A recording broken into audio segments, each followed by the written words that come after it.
Welcome back to the Couch Command. We be the podcast what key be to lock. With me today, I have MJ.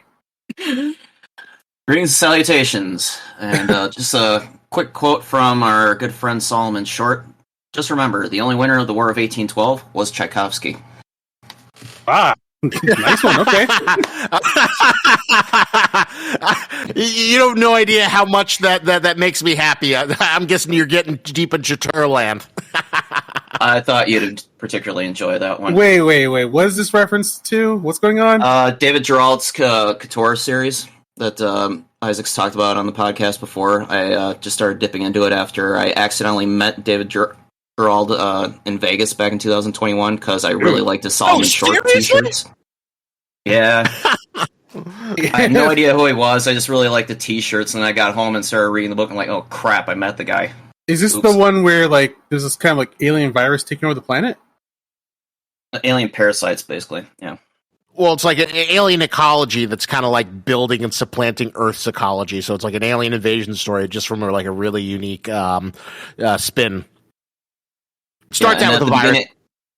Yeah. Cool. Sorry. But also with me today we have Isaac from Lobster Magnet Reviews.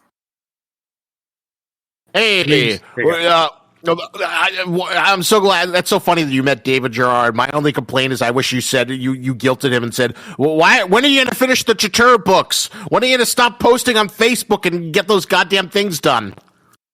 I'm going to go to Vegas next year, so I'll poke him for you. But all right. Anyway, next. And then, lastly, we have with us special guest podcaster Stephen Daniele, a illustrator friend that I met through time long ago at a Ren fair when it just by coincidence, he was putting together an Indiana Jones role-playing game book, and he thought I'd be great for the cover. And I'm still glowing from being a part of that. Stephen, please say hello. Hello, I'm Stephen Daniele. This is my very first podcast.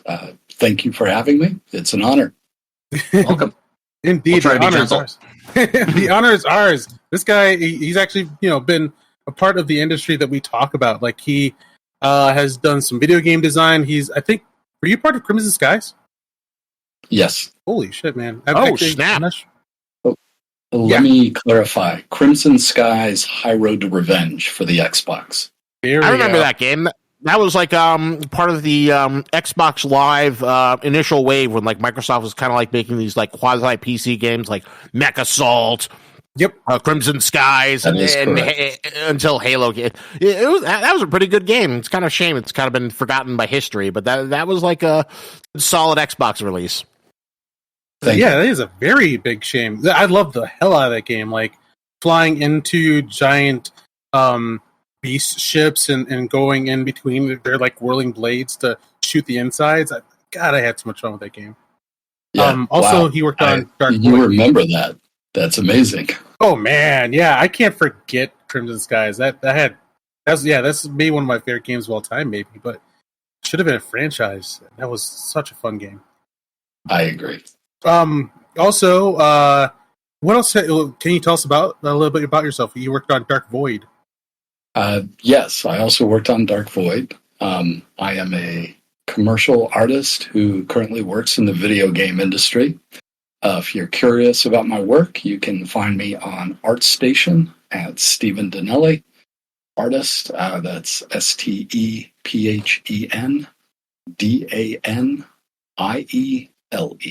We'll definitely be linking you in the show notes. So, yeah.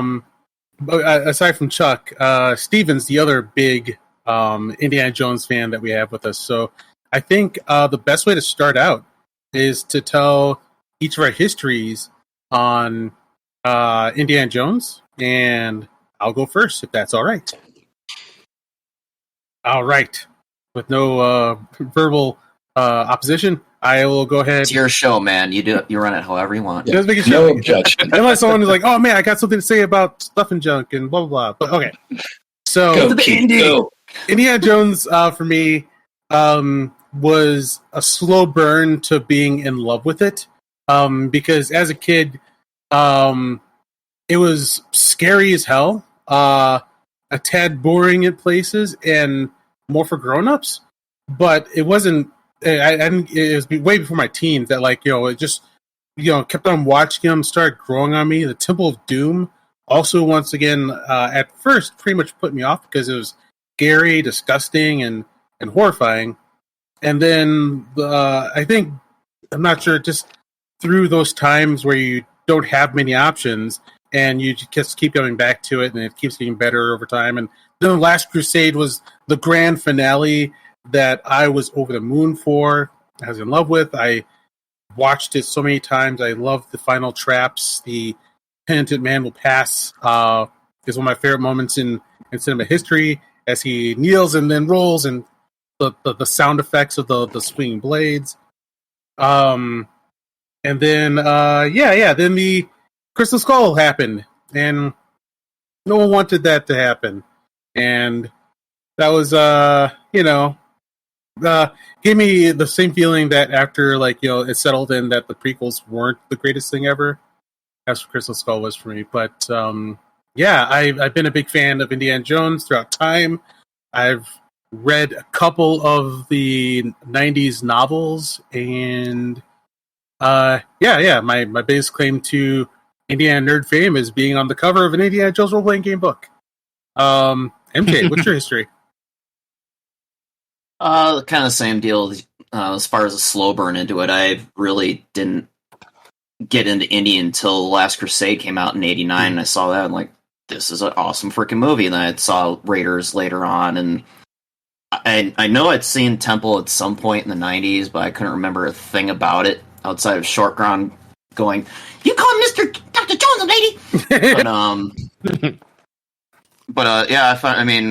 I finally watched that again leading up to the Dial of Destiny. I like the series. I can see why Harrison Ford preferred that franchise over Star Wars after a fashion, because, just seems a lot more fun and adventure, even though I still think he's better as Han than Indy, but that's just me.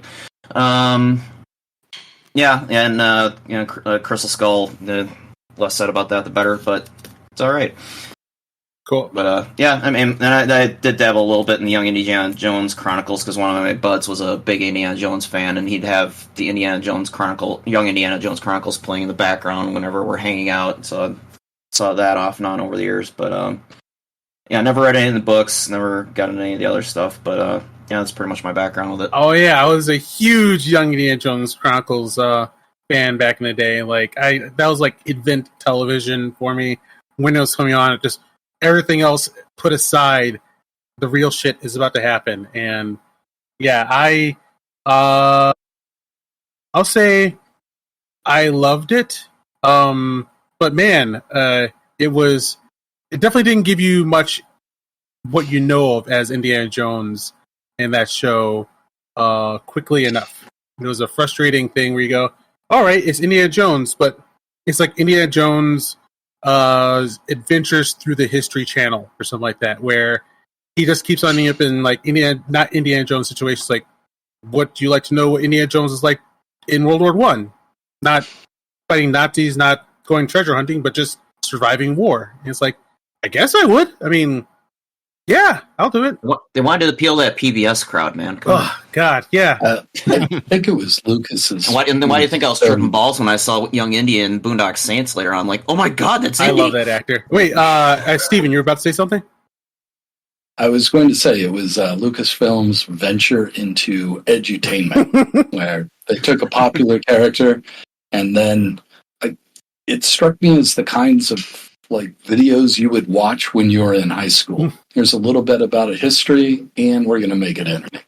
Yeah, and I was like, all right, learning something's good. I get Indiana Jones. I'm actually kind of wondering, like, did I force myself to like it because it was Indiana Jones? Then Henry Jones Sr. ended up in the new Lord of the Rings series, so that was even funnier. Random question to our video game person who's actually in the video game industry. What happened to the edutainment industry of video? Did people just stop caring or stop trying? Because it feels like that completely died out along with like the licensed game industry, which is like basically just mobile games. Nobody does like movie tie-in games anymore. I don't know for sure. I would speculate and say that financially, it just wasn't the pace that mainstream entertainment is. And so, with studios, it's like, yes, we could do this and we could make a certain amount of money, or we could do the thing that lots of people like and make a lot more money. So I suspect that's part of it. And it may still be out there. I just, if you've got school-age kids, it might be worth looking into. I have no idea. Yeah, I guess like my like the experience of it as a kid while it was happening was like, I see what you're doing. If this is the only thing on, then yes, I will watch it. But like any day of the week, I'd rather choose G.I. Joe or Transformers or something that is more about education on action sequences and explosions. Yeah, I will say, I think part of the allure for Indiana Jones, part of the reason that I fell in love with the character, is it fired my imagination and it got me curious about the stories behind it in different places, archaeology in general, prehistory, that sort of thing. Then please keep going about what's your history with Indiana Jones, like and all the way into your professional life. So I was fortunate enough to have seen Raiders of the Lost Ark in the theater when I was a kid. It had a profound effect on me. You don't see many movies like that, or up until that point, you really haven't. It was highly entertaining, exotic, and I think one of the things that stuck with me was that Hitler actually was interested in cult, unusual historic, the occult artifacts, and was looking for these items. Cool. And so they made such a fun film that was inspired by history, and that got me curious about history. The impact was really solid. Temple of Doom. When I think about Raiders of the Lost Ark, I think it takes a lot of things and inspired by them, and does, in my opinion, one of the top 20 films in the world. Temple of Doom. Following that up, Temple of Doom just did all the things without the inspiration. It's very much a cartoon. I'm not a fan. It really appeals when you're younger because it's kind of gross and weird and sophomoric in its storytelling, but it's fun. I love The Last Crusade, and for me, that's where Indiana Jones ended on film. Yes, absolutely. Same. Absolutely. Career-wise, I was inspired by Ansel and Drew Struzan, who did movie posters, and then a comic book cover artist named Dave Dorman. So when I first started drawing and really trying to get my portfolio out there, I would actually use photos of Indiana Jones, and I would do these marker and colored pencil on colored paper type illustrations. In the late 90s, I took a position with TSR, the creators of Dungeons & Dragons, and I was outside of Milwaukee in an area called Lake Geneva. And that's where I met Keith. At the Ren Fair. And at the Renaissance Fair, he was dressed as Dritz. I was like, I know Dritz. I work with Dritz every day. That you think that I was dressed as Dritz. But I was dressed as a ninja. Okay, but you had two swords. My mind went to Dritz. We were kids then. It's like the costumes aren't the best. At that time, there was a pen and paper game company called West End Games, and they had the license for Indiana Jones, and I had been commissioned to do a cover for them and the interior art. So the Indiana Jones book is called Magic and Mysticism, The Dark Continent. You can see it on ArtStation. It's just Indiana Jones in Africa. let's see. From there, my passion for pulp still exists. And that led me into video games, and I went to work for Microsoft in late 2000. My first shipping title was Crimson Skies, High Road to Revenge. I neglected to mention, one of the influence was Indiana Jones and the Fate of Atlantis, the Lucasfilm game from the mid-90s. Kind of a point-and-click adventure game. Lots of fun. Great story. And after some years at Microsoft, I went on to Airtight Games and made Dark Void. My time working on Crimson Skies introduced me to a fellow named Jeff Combos, and he owns Exile Games, and he produced a pen and paper game called Hollow Earth Expedition, which is a very pulpy type RPG with multiple books. Real celebration of pulp. That is the focus of it. Did you do this cover? Yeah. Which one? I'm seeing like Hollow Earth Expedition. There's like woman-man adventures back to back and a dinosaur attacking. Does the man look like a young buff version of me, and then the old man look like an old man? Are they both holding rifles? Like yes, it does, dude. Yes, I love your art so much. I haven't posted it to ArtStation yet, but I will be doing that. See, and that brings us up to date. Then that brings us to July. What was it? 3rd, 2nd, 1st? When did the Dial of Destiny come out? July 1st. July 1st. All right. And I think I went and saw it the 2nd. No, it was the 1st. All right then. Next up, Isaac, your path of Indiana Jones. So it's kind of hard to like pick out a distinctive point, because to me it just feels like Indiana Jones was always there.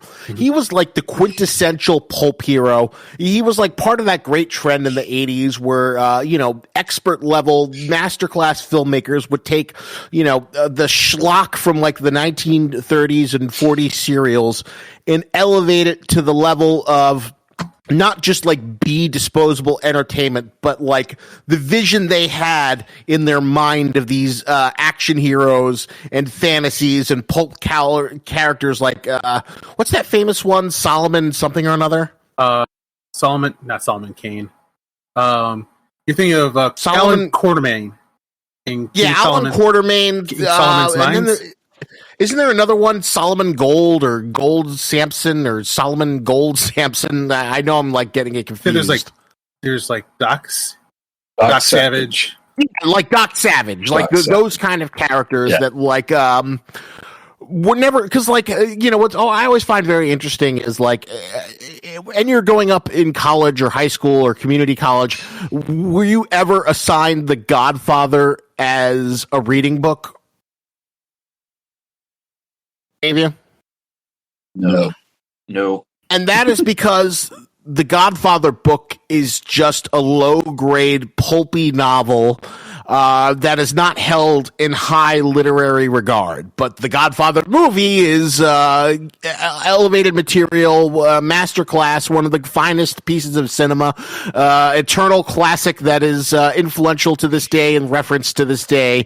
And that is like the transformative power of film. And I feel like Indiana Jones took all of those like pulp serials, pulp characters, and just became the de facto image of cinematic perfection of those archetypes that everyone is still trying to hold up to. So for me, he's just always been there. He's been on in reruns. He's been on the Indiana Jones stunt show. He's always been this constant presence that everyone tries to imitate but usually fails to, just because Spielberg was working at just that high of a level. And to me, it's interesting how like I guess Star Wars was always built better for mass franchise filmmaking, just because Star Wars has been successful in games, it's been successful in books, it's been successful in comics. Well, I feel like Indiana Jones, all of the other stuff that's been associated with him, always feels like it's kind of like on a lower tier that doesn't quite reach the same level as like the original films within there, and maybe that's just because he's kind of designed to be a James Bond character, but he was never really given that opportunity to become a James Bond character because it was the eternal Harrison Ford vehicle. And wasn't that the original inspiration that like Steven Spielberg said, I want to do a James Bond movie, and then George Lucas came up to him and said, hey, what if I told you I had a character who was 100 times better than James Bond? Sort of. Like, from what I hear, the legend goes, it was before Steven Spielberg's name was big enough, and he was like, please let me do James Bond, please, please. And they're like, no, not you. And then they're like, and then George is like, bro, we can do our own James Bond. And Indiana Jones rose. Because I feel like Indiana Jones is like kind of he comes from that archetype. He comes from that James Bond archetype of like the ultimate masculine male, but I guess what makes him sort of like a more sophisticated character is the fact that he's kind of like the overdog as masquerading as underdog, where he's super tough, he can get into fights, but he's always matched up with like big bruisers who look physically more imposing to him. He's always sort of getting brutalized, and he's also kind of like a smarter character than James Bond, because he's a professor of archaeology. Mm-hmm. He's in the high world of academia versus James Bond, who like pretends to be a highfalutin society, but it's just about girls and margaritas. It never feels like James Bond could like go to a college lecture, right? Yeah, and another friend, Mike French from the Retro Blasting podcast, he has a very strong opinion on the James Bonding of Indiana Jones, and that should have happened. And I just want to get each your opinion on that. Like, so like my opinion on James Bonding Indiana Jones. At first, my biggest issue with like how do you keep the franchise going forever? And to me, I think you should just keep making new heroes and like populate that world like it's the Star Wars world where other heroes exist. But Mike French was saying that. I'm sorry to interrupt you. Can you define what you mean by absolutely? All right, what's your definition? Because tell me if I'm wrong about this. But I think James Bonding is having multiple actors play the same character in different eras without a sort of strict continuity. Is that kind of exactly? And like I was thinking, like, why are we? Maybe through this conversation we'll be able to figure out, but why are we sticking with just Indiana Jones? Like, I love him; he's a great character, but to me, like, seeing the awesome characters like Indiana Jones or Luke Skywalker or Han Solo, the best thing about them is that they imply that there are other people like them in the world. So that the fun thing would be is to the next part would be the next sequel of the Indiana Jones universe would be Hollow Earth Expedition, where you meet Stephen Nelly and his friends as they go fight dinosaurs underground. But my friend was saying like the core concept and like the caricature, everything about him is something you want to keep around. You just can't remix it and have the same impact. So the problem was by The Last Crusade, it had become way too personal for Harrison Ford, and he wasn't able to let it go. I think the reason why he likes Indiana Jones so much is because he had a part in creating it. And like this is like Indiana Jones is his Star Wars, where Lucas has Star Wars and Spielberg has everything. It seems like Harrison Ford, all the interviews I've been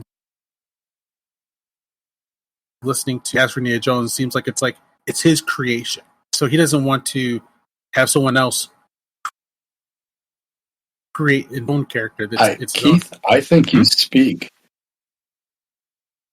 speak to one of the fundamental flaws and mistakes that Lucasfilm has made. They look at Harrison Ford as Indiana Jones. They don't look at Indiana Jones as a character to be played. And there's a lot to do with the character. And yes, he should have been James Bond. We should be seeing more stories in the 1930s, and we should be seeing different actors playing the character. I am of the opinion that there is a level of narcissism that you will see in Hollywood where the actor becomes more important than the part that they play for some people. And I think that's one of the reasons why Hollywood is failing. Because I've always felt that. And then I've been so part of the podcast, like I keep mentioning, is like finding out what the hell happened to Star Wars. How do you fail when you have everything? And just trying to I've been looking through the creative process and things, and part of the creative process I've been noticing is that it seems like it's a Dungeons and Dragons game where a lot of the complaints I've been meaning to bring this up that a lot of geeks like us say is that, hey, could you please just make movies like writers make books? Just continue the story. Can you guys hear me? Yeah, I can hear you. Although you're cutting out in and out a little bit. I don't know if that's an internet issue. Can you hear me? Yeah, I can hear you. Let me just see if there's anything extra I can turn off on my computer. Let me. I kind of want to respond though to that comment that actors and narcissism, because that's a really interesting thing, because it feels like we're in a new era where, and I think you're right about the actors and narcissism from the 80s and the 90s, and maybe that's probably what stopped Indiana Jones from being James Bondified. But this new era, it's all about the franchise, and sometimes the franchise character could be more important than the actual actor. As Anthony Mackie, as we've talked about before, says that I'm not a movie star. The Falcon is a movie star. Captain America is a movie star. Chris Evans isn't a movie star. The age of the movie star is kind of dead, and in some ways you could say the Dial of Destiny is another nail in the coffin. I'm sure we'll get into it in terms of the age of the movie star being dead. But no, don't tell that to Tom Cruise. He's gonna. Although news is coming out that Dead Reckoning is not doing much better than Indiana Jones did. We'll see. I mean, Dead Reckoning is barely making more than Indiana Jones did at the same point. So we'll see what happens. Oh, maybe it'll have good word of mouth. I mean, you're right. It's interesting to see Tom Cruise fight that uphill battle to try and keep it up. And I think just to speak poetically a little and flowery, movie making and storytelling is the ultimate intersection of art and commerce. Marvel, before they kind of went into their slip down of quality and into mid territory, was hold on a second. I apologize real quick. Mm-hmm. I'm not sure if we're still recording. Let's see. Yeah, it says Craig. Craig's you're there. Craig. Okay. Yeah, it says recording. All right, cool. Because I already have a download option. Yeah. Well, do you want to end the recording and then pick up just to make sure that you have the first few minutes? Yeah. We're gonna take just a really quick break and be right back. All right. Sorry about this, guys. 1 sec.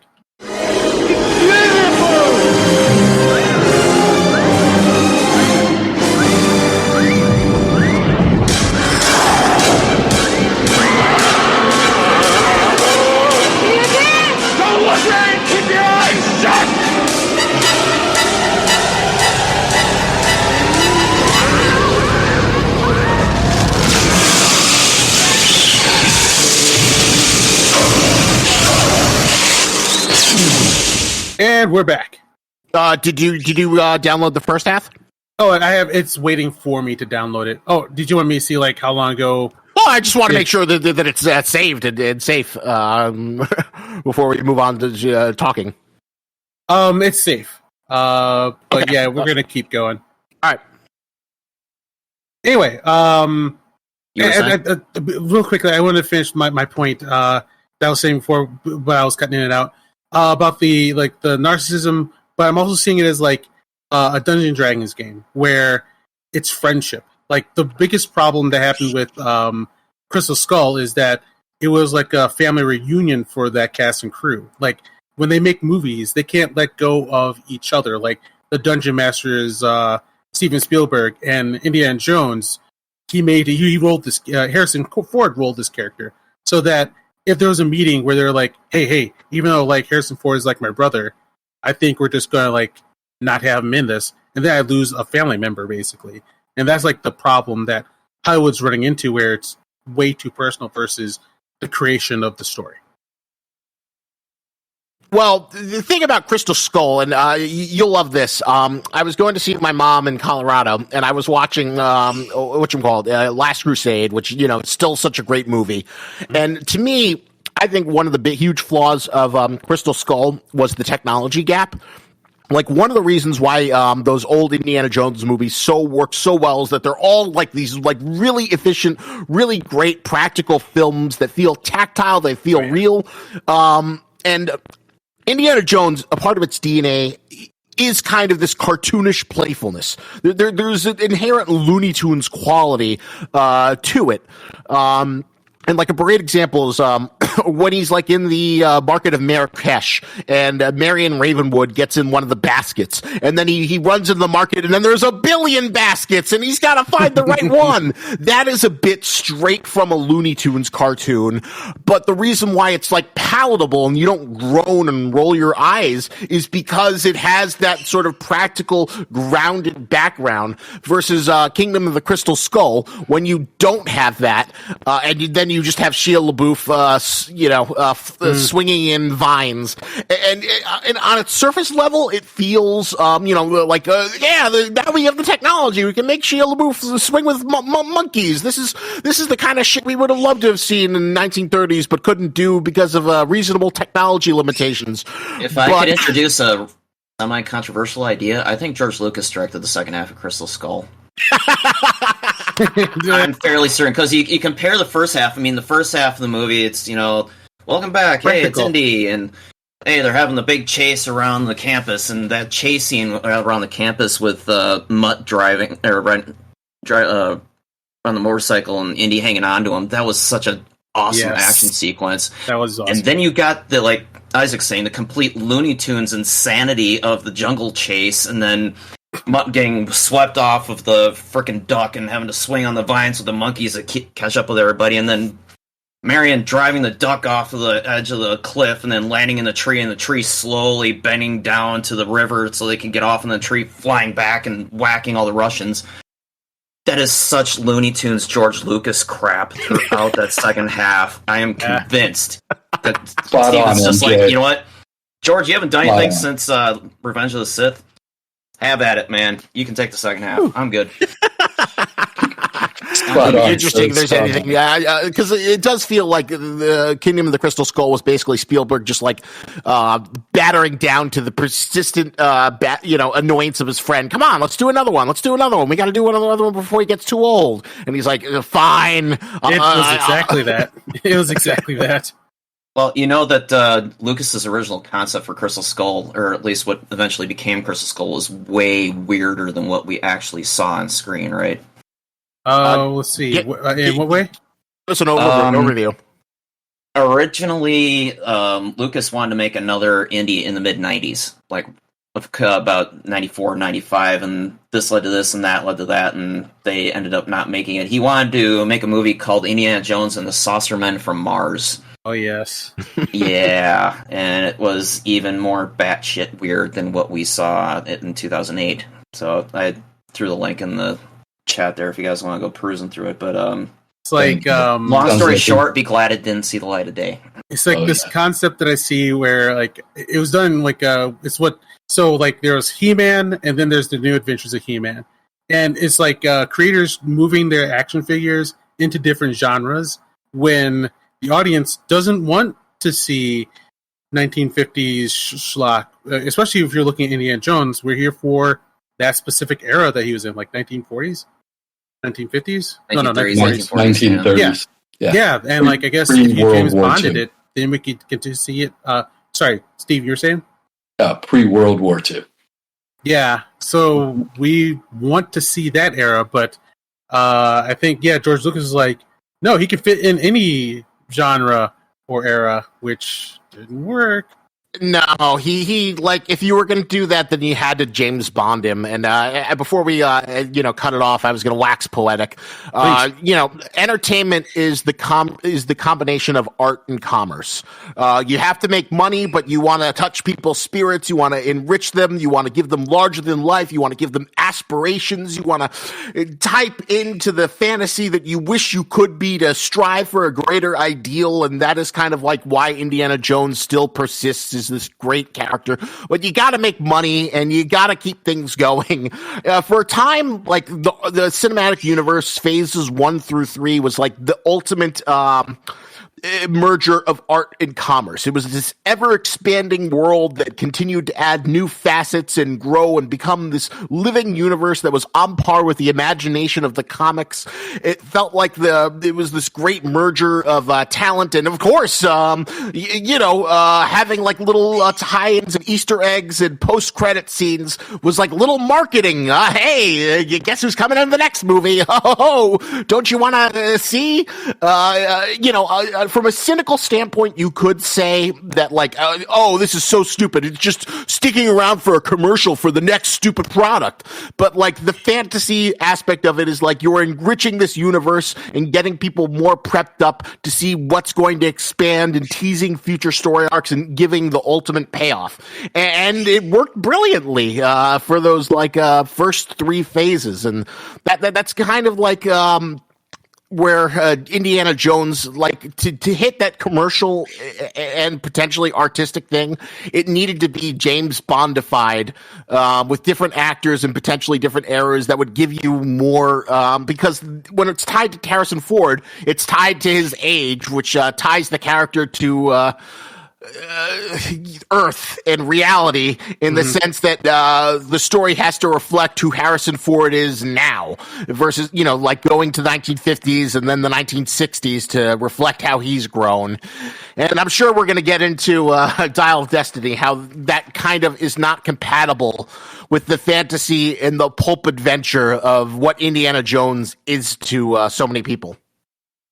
Completely agree. I love that Star Wars and Indiana Jones hit. And it came up from like what they were in, George Lucas and Spielberg were into as kids. Like this was their stuff when they grew up, and then when they grew up, they got to make their stuff into how it looked in their minds. And now we're living in the era of a bunch of adults who grew up with comic books, and now comic books are the new pulp novel, and we're seeing that happen again. So I was actually kind of wondering, real quick, I was the last thing I wanted was, I was wondering, like, so what do these next kids grow up to make? Are they going to be making movies about YouTube? No, man, they're just going to let AI do it all now. Seriously, we got young creators coming up who grew up on commentary of the stuff that we grew up on. So, like, what does that create? What is commentary of the commentary? Yeah, like they'll be either that or voices more or video game movies. Well, We'll all be jumping off and screaming off the meta mountain before we know it. I'm sure. I think Keith, you hit the nail on the head. I think it's right now. It's going to be video games. I think video game culture and video game styles is being adapted, and now that it's making money, it's going to open up a floodgate. The other thing I would argue, I think, is a huge influence is anime. It's kind of like reaching this interesting tipping point. I'm sure we'll save this discussion for the geeking out when we talk about the One Piece live action. But like, if you look at all the cartoons that are being made by like Disney Channel, all those like Cal Art cartoons, they are so indebted to shonen anime, and there's so many shonen anime tropes that are like liberally lifted and infused. That just feels like it's a groundswelling. It's just in terms of like who's the first person who's going to figure out a way to like make it palatable to a mainstream audience. But that's what I feel bubbling right now, assuming that the actor strike and the writer strike comes to good terms, because it's going to be interesting if we have like a whole dead period where there's just like no big mainstream movies or TV shows just because the actors and writers are holding out. I think it's about to happen. Weird world we're about to live in. And okay, another thing I want you to bring up that I've been studying since I think I've been studying about the conversation we're having about entertainment lately is modernism versus what's now being called meta-modernism.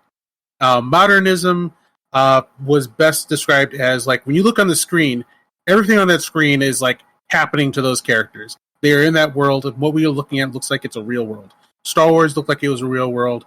Indiana Jones and Raiders of the Lost Ark, that looked like a real world. Metamodernism is entertainment letting you know that they know it's a movie and it's this property. So, like, the new Star Wars movies aren't based on, like, you know, pulp space opera. It is based on the movie maker knowing that you know what the property of Star Wars is. And then now we got Indiana Jones. And I actually would say that the Crystal Skull, meta-modern, and Dial of Destiny, modern. Because I didn't really feel too much winking at the camera hard. That, see? This is Indiana Jones, you know that movie you like, as opposed to it being older Indiana Jones, which we'll talk about later. But yeah, metamodernism is ruining a lot of what we love. I'd say they're both meta, because there was quite a bit of winking at the screen in both. I mean, aside from Phoebe Waller-Bridge's usual winking and fourth wall breaking. But yeah, I'd say there's both. I'd have to disagree that they're both meta modern. But all right, sorry, Steven, you were saying? Yeah. Oh, I think meta modern is killing the film industry. Yes. I don't know what they're thinking. It's like film is simply storytelling and an opportunity for escapism. And occasionally, Deadpool does a really good job of breaking the fourth wall. Outside of Deadpool, I can't think of any other franchise or movie that does that has been successful. All right. Then, yeah, how do we like, okay, I guess, general feelings. MJ, what are your feelings about Indiana Jones and the Dial of Destiny? Wasn't the calamitous train wreck that everybody was afraid it was going to be when it was coming out, which was nice to see. I've pretty much been a James Mangold fan for the longest time, and I thought he was an interesting choice to take over the reins from Spielberg. And at times, I did kind of miss the Spielberg touch to the movie, because it just kind of felt like they were careening from one action set piece and location to the next without really giving you a chance to give a damn about what they're doing or where they were. But overall, yeah, I enjoyed it. It was, you know, a roller coaster ride, just like any other Lucasfilm, Disney film of the last, 10 years. The opening sequence where they were showing Indy on the in Nazi Germany and trying to save those artifacts, I thought that was a decent sequence. I kind of wish the de-aging of Harrison Ford hadn't taken me out of it as much as it did, but I mean, I've seen deep fakes that are better than the de-aging that they did there, but that was alright. But overall, I mean, in the overall ranking, I'd still put it in like the bottom tier, like almost dead heat with Crystal Skull and Temple of Doom. All right, behind Last Crusade and Raiders of the Lost Ark. All right, Danelli, what are your feelings about Dial of Destiny? It was better than my expectations, but I had set my expectations very low. Mm-hmm. I wouldn't recommend seeing it in the theater. I wouldn't recommend it at all unless you're an Indiana Jones fan. And then I would wait for a streaming service that you're already paying for. Like, it's not bad. Right.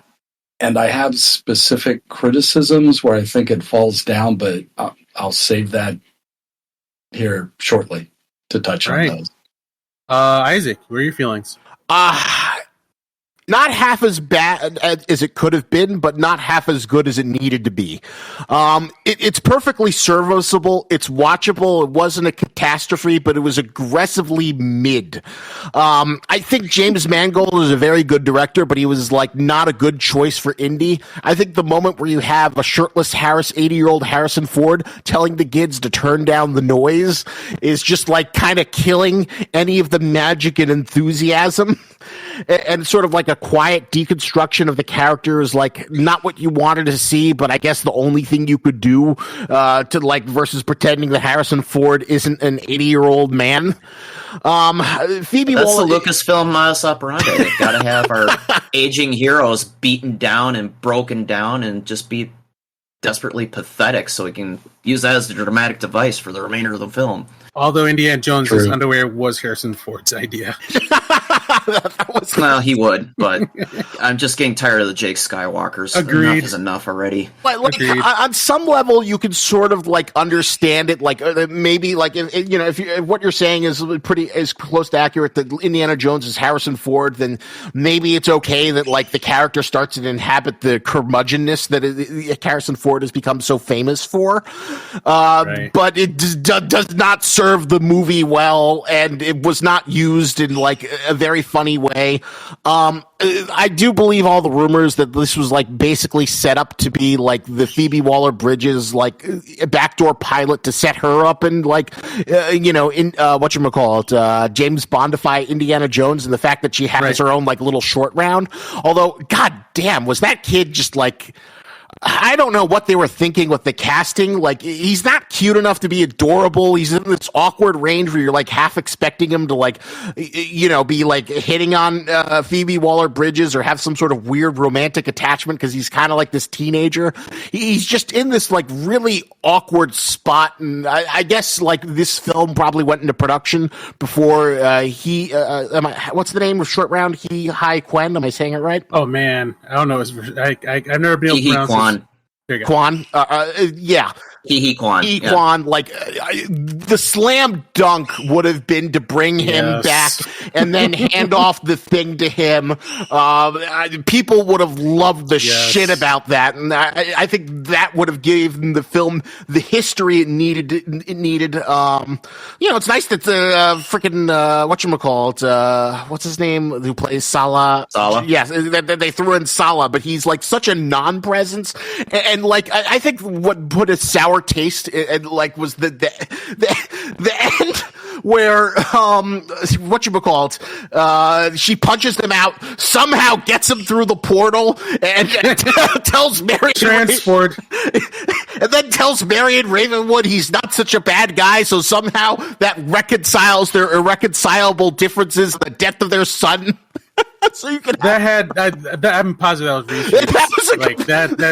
That was very much. Really quickly before we go into the details of my feelings on the movie. My feelings are that I grudgingly admit that it's better than Crystal Skull. I went into this wearing my hater pants because I wanted the shit show. I thought we were going to be laughing about. I thought it was going to be horrible.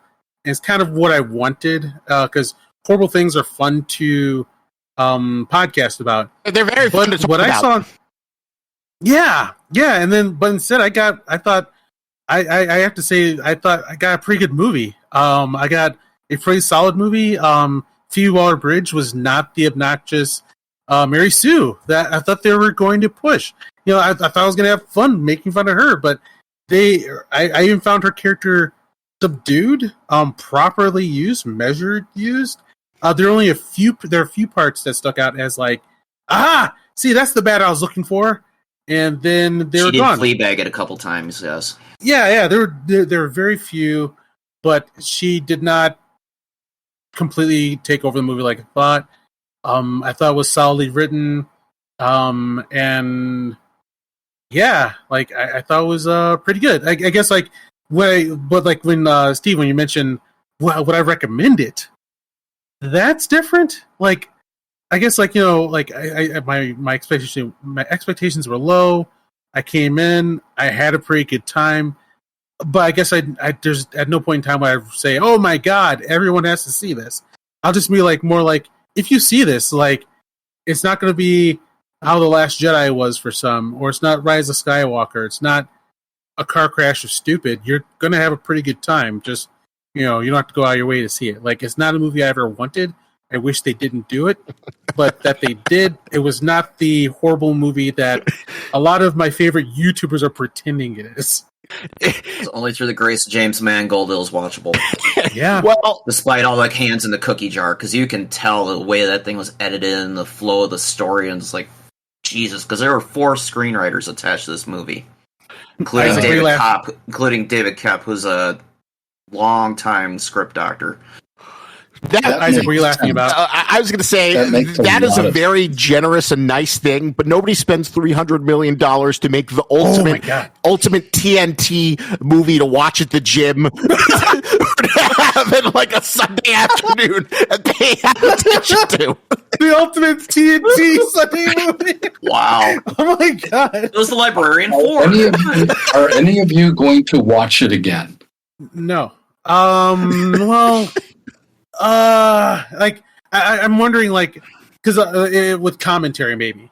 But because I want to experience the story again, no. Which sucks because I love. I wouldn't watch it again either.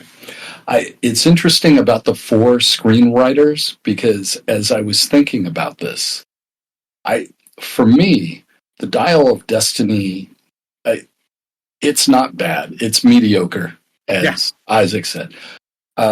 It fails because it's got all these different stories put together. The first, 20 minutes on the train, 1944, feels like an Indiana Jones film, kind of at the end of his career, and it wasn't bad. So you have this Indiana Jones adventure story going. That's one storyline. Then you have the drama between a husband and wife, a mother and father whose son was killed in Vietnam, and it's driven a wedge in their relationship. That's a really enthralling story. Like, I want to see that. That could be really good. I think that's been done in film before. I don't think it has any place in an Indiana Jones film. Then we have I'll call it introduction of new characters. I think Phoebe Waller-Bridge is a miscast.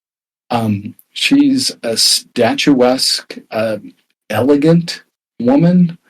I could see her as maybe some kind of femme fatale, but as a archaeologist, and it bothered me too. Like, she's 6 foot, she towers over everyone.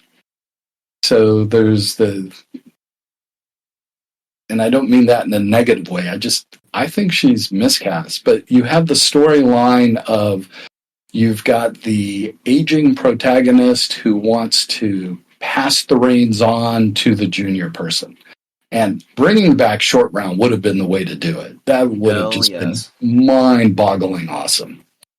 And to your point, Stephen, Phoebe Waller-Bridge did co-create and write Killing Eve. I don't know if any of you guys have seen that show, but heard it's very good. She knows how to write femme fatales. Her TV shows are incredible.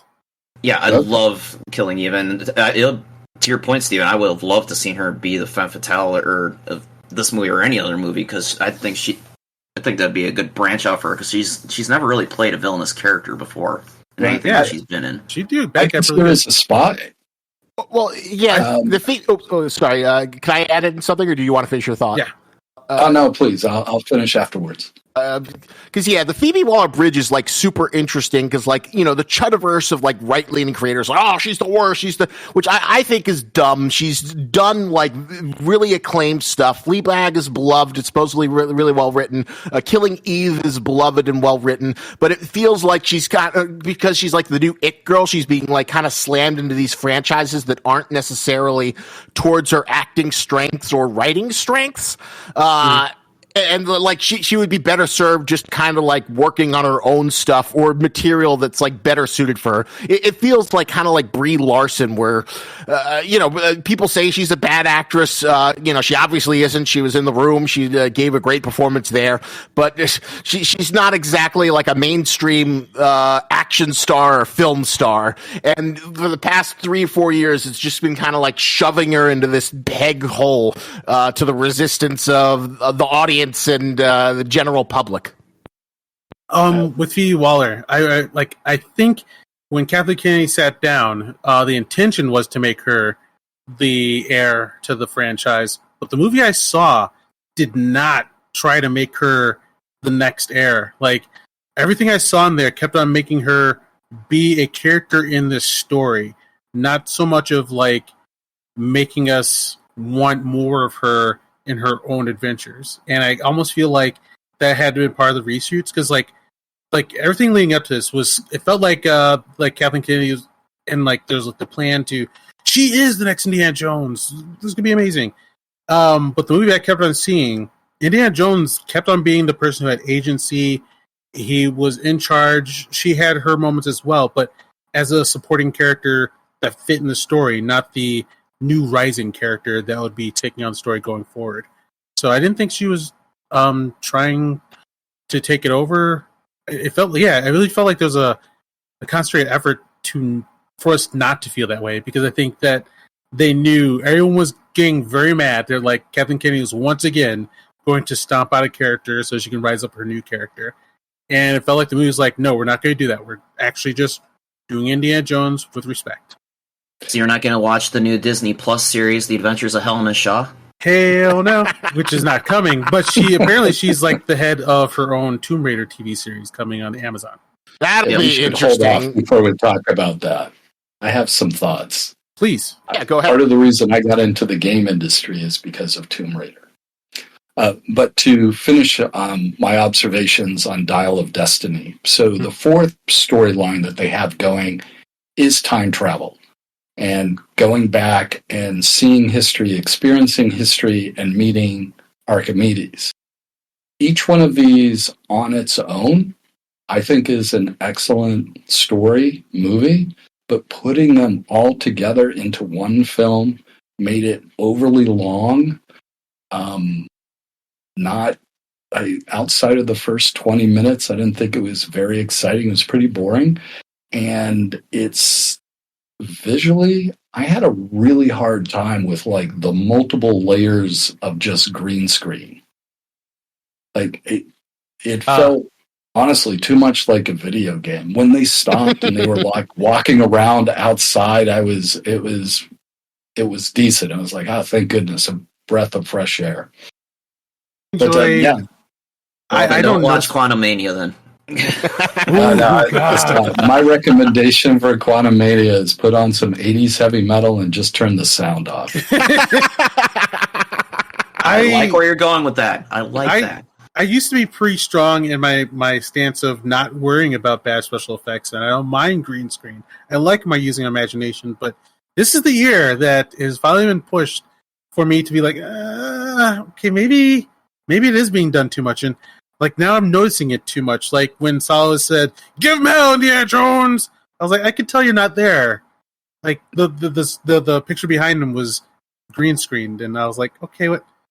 I should stop caring. I don't want to notice these. I'm starting to notice in the living room of his house with the green screen draped up. And they just one fun thing that I really loved about this movie. I'll go as far as say I loved. It was just like this moment at the very end. Salah is making his exit, and like as he closed the door behind him, in my head I could hear Salah singing because that's what he does. And then in the movie he starts singing. And I was like, all right, that's how you do Indiana Jones. Like it was just like so strong in my head. There's like this silence, and then all of a sudden he actually starts singing with the song there. For you guys, when Miriam showed up at the end, did you want to see more of her and see what was going on in their lives and what the relationship was? No, because it felt like so forced, and so I think you made a really astute point that like there are 5 different stories and none of them really quite gel together. The Indiana Jones in his prime and his last caper, the time travel story, then the like small scale story of like Indiana Jones versus like 1 Nazi and 3 guys who are just working for him because they don't like America, and like their story together felt like so so disjointed and to go against the fact that they had like a fractured marriage. I wasn't like particularly sold that I wanted to see this like 80-year-old romance, and the callback to "Does It Hurt?" But I don't know. Did any of you guys have different thoughts on that? I'm gonna get over emotional here and say I hated it because of the killing of Mutt. Like the Kathleen Kennedy thing of wiping out Hero's entire bloodlines is just horrible to me. Like I'm so fucking mad that they did this. I know people have problems with Shia LaBeouf and that his character wasn't liked. But I did enjoy that. All right, he's got his love of his life back. He's got his son, and that's beautiful. A director. I've never understood the Mutt hate. I still don't get it. I mean, I think it's Shia LaBeouf. That's probably where a lot of it comes from. And then like him swinging. Yeah, he's like kind of crazy pants. I gotta finish really quick though. Right. All right. So a director of Mission Impossible. He mentioned how there was an ending that where Ethan loses like somebody important, like I forget who, but it takes you down to 90, where your movie will never get back up to 100. So, like the reveal that Mutt is dead, and like Indiana Jones has to live with that anguish for the rest of his life. No matter what adventure he has now, it's always going to be at like 80 to me or 70. And like by the end of the movie, we get to see Marianne Ravenwood. That's beautiful. All right, yay, I'm back up to 80. But your movie never reaches 100 for me because you had to take that one big chunk just because, like, metamodernism says that people don't like Mutt Williams and Shia LaBeouf. Maybe I can make the audience laugh by killing him. I'm like, it just kind of, like I said, that whole thing kind of ruined it for me. And then seeing her at the end was like, sorry, like, fine, thank you. It's like taking a rose from an insincere apology. Like, all right, I'll take it. So it is a pretty rose. So that's how I feel about it. Keith, that's probably the best way I've heard that ending described as an insincere apology. Steve, what'd you say? I'm sorry. Yeah, sorry, Steve. You dropped out just as you were making your comment, but MJ, you're spot on. An insincere apology. That's what I said. So. I think that does hit it, and then it does feel like it's sincere. And I also think that like that's also an intrinsic trouble of like setting Indiana Jones in like different eras. It's fun to see him punch Nazis. Nazis are like World War II is the great mythology story because it was one of the few mostly two-dimensional wars where you had like good guys and the bad guys, and America was unambiguously good unless you're like one of those super history nuts or ultra conspiracy conservative people who was like, it was all just for money or oil, blah, blah, blah.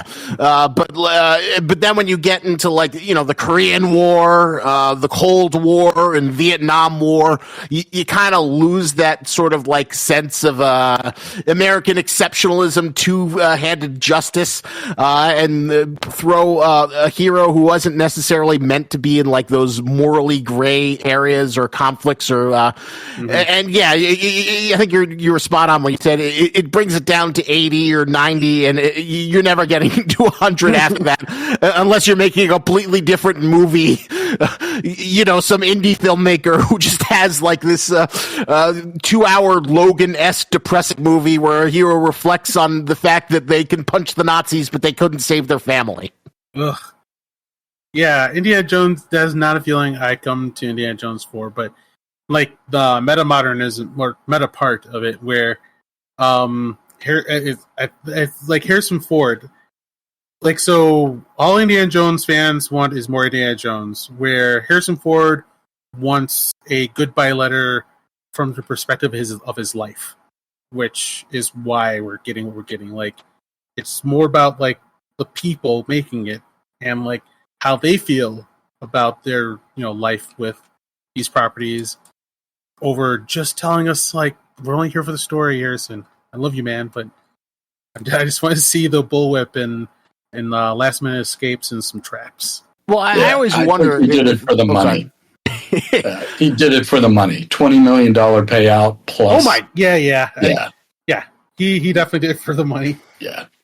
Isn't he already super rich? Does he really need it? Or I guess who could turn out another $20 million? I always wondered, like, if all the rumors were true about it being like a sleeper pilot for Helen S. Shaw to kind of take over, if like Harrison Ford was like fine with that because of his politics, or if he would like had any say, or he didn't care, he just wanted the money and to like make him look good, and he'll go through the motions.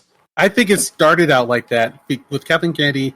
She definitely wanted that to happen, but as things are going, I have a very strong feeling that more and more was like, hey, whoa, stop making Indiana Jones look that bad, and please make it about Indiana Jones. Like, Harrison Ford is very protective of Indiana Jones. You guys know that Kathleen Kennedy is Harrison Ford's ex-wife, right? She's not. Yes, I'm positive she's not. I've been looking at a lot of history, and that's never come up once. Really? Yeah. Are you positive? Kathleen Kennedy is Harrison Ford's ex-wife. I'm going to the Wikipedias, but can you keep the discussion? Yeah. I will confirm or deny. Sounds good. Because I was like, I watched the history of like he had a wife during Star Wars. That was her. Nope. It was somebody else. And they had 2 kids, and then he moved on to another wife. But no, I don't think. Maybe I'm wrong. My understanding is he used to be married to Kathleen Kennedy, and then he started seeing Ally McBeal, whoever that actress was. Yeah, Callisto, that's who he is with now. But from what I'm seeing, I don't see any Kathleen Kennedy in his like personal life. I thought Kathleen, she was always married to Frank Marshall. Yeah, yep, she still is. Oh, maybe I have it wrong. I'm positive that they're like basically family members. So like. All the history of like I've seen of like coming up through Star Wars and Indiana Jones, that clique of like Frank Marshall, Kathleen Kennedy, Steven Spielberg, Lucas, and Harrison Ford, like they are very family type. And there's like other people like in the Crystal Skull. Apparently, like there's like this generational team of like stunt people that have been working with Steven Spielberg, like 3 generations of people. Yeah, they're all big family there, which is why they're not business enough. Which you don't want too much business. That's the question. So, who's Harrison Ford's ex-wife? There's 2 of them, and neither of them are famous. I don't think. Okay. Yeah, because he's had multiple. I think he's got like 5 kids. Because like one was from his era when he was just like a carpenter. Yep. And then I think there was some actress, and then eventually Clarissa Flockhart. Yeah. If you guys are curious, Harrison Ford's current net worth is $300 million. So he's not hurting. No, let's call it 320. Speaking of 300 million, it had to be the reshoots, but that is a gigantic, legit critique against Dial of Destiny. That movie did not look like a $300 million movie. They spent like $400 million making the entire trilogy of Lord of the Rings, and Fellowship of the Ring looks more expensive than Dial of Destiny. Like, man, they are just throwing money around. Yeah, just for inflation there, Keith.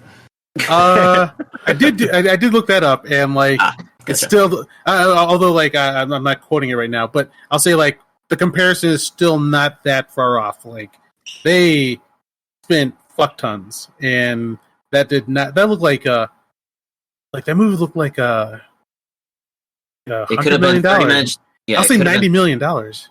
It could have been 30 minutes shorter and probably cost about $100 million less. Yeah. You would have saved a lot of money if you got rid of that eel gag. Because, like, there's like 40 minutes of the movie is just like they're running around like Grease and they're being chased by like 4 guys, right?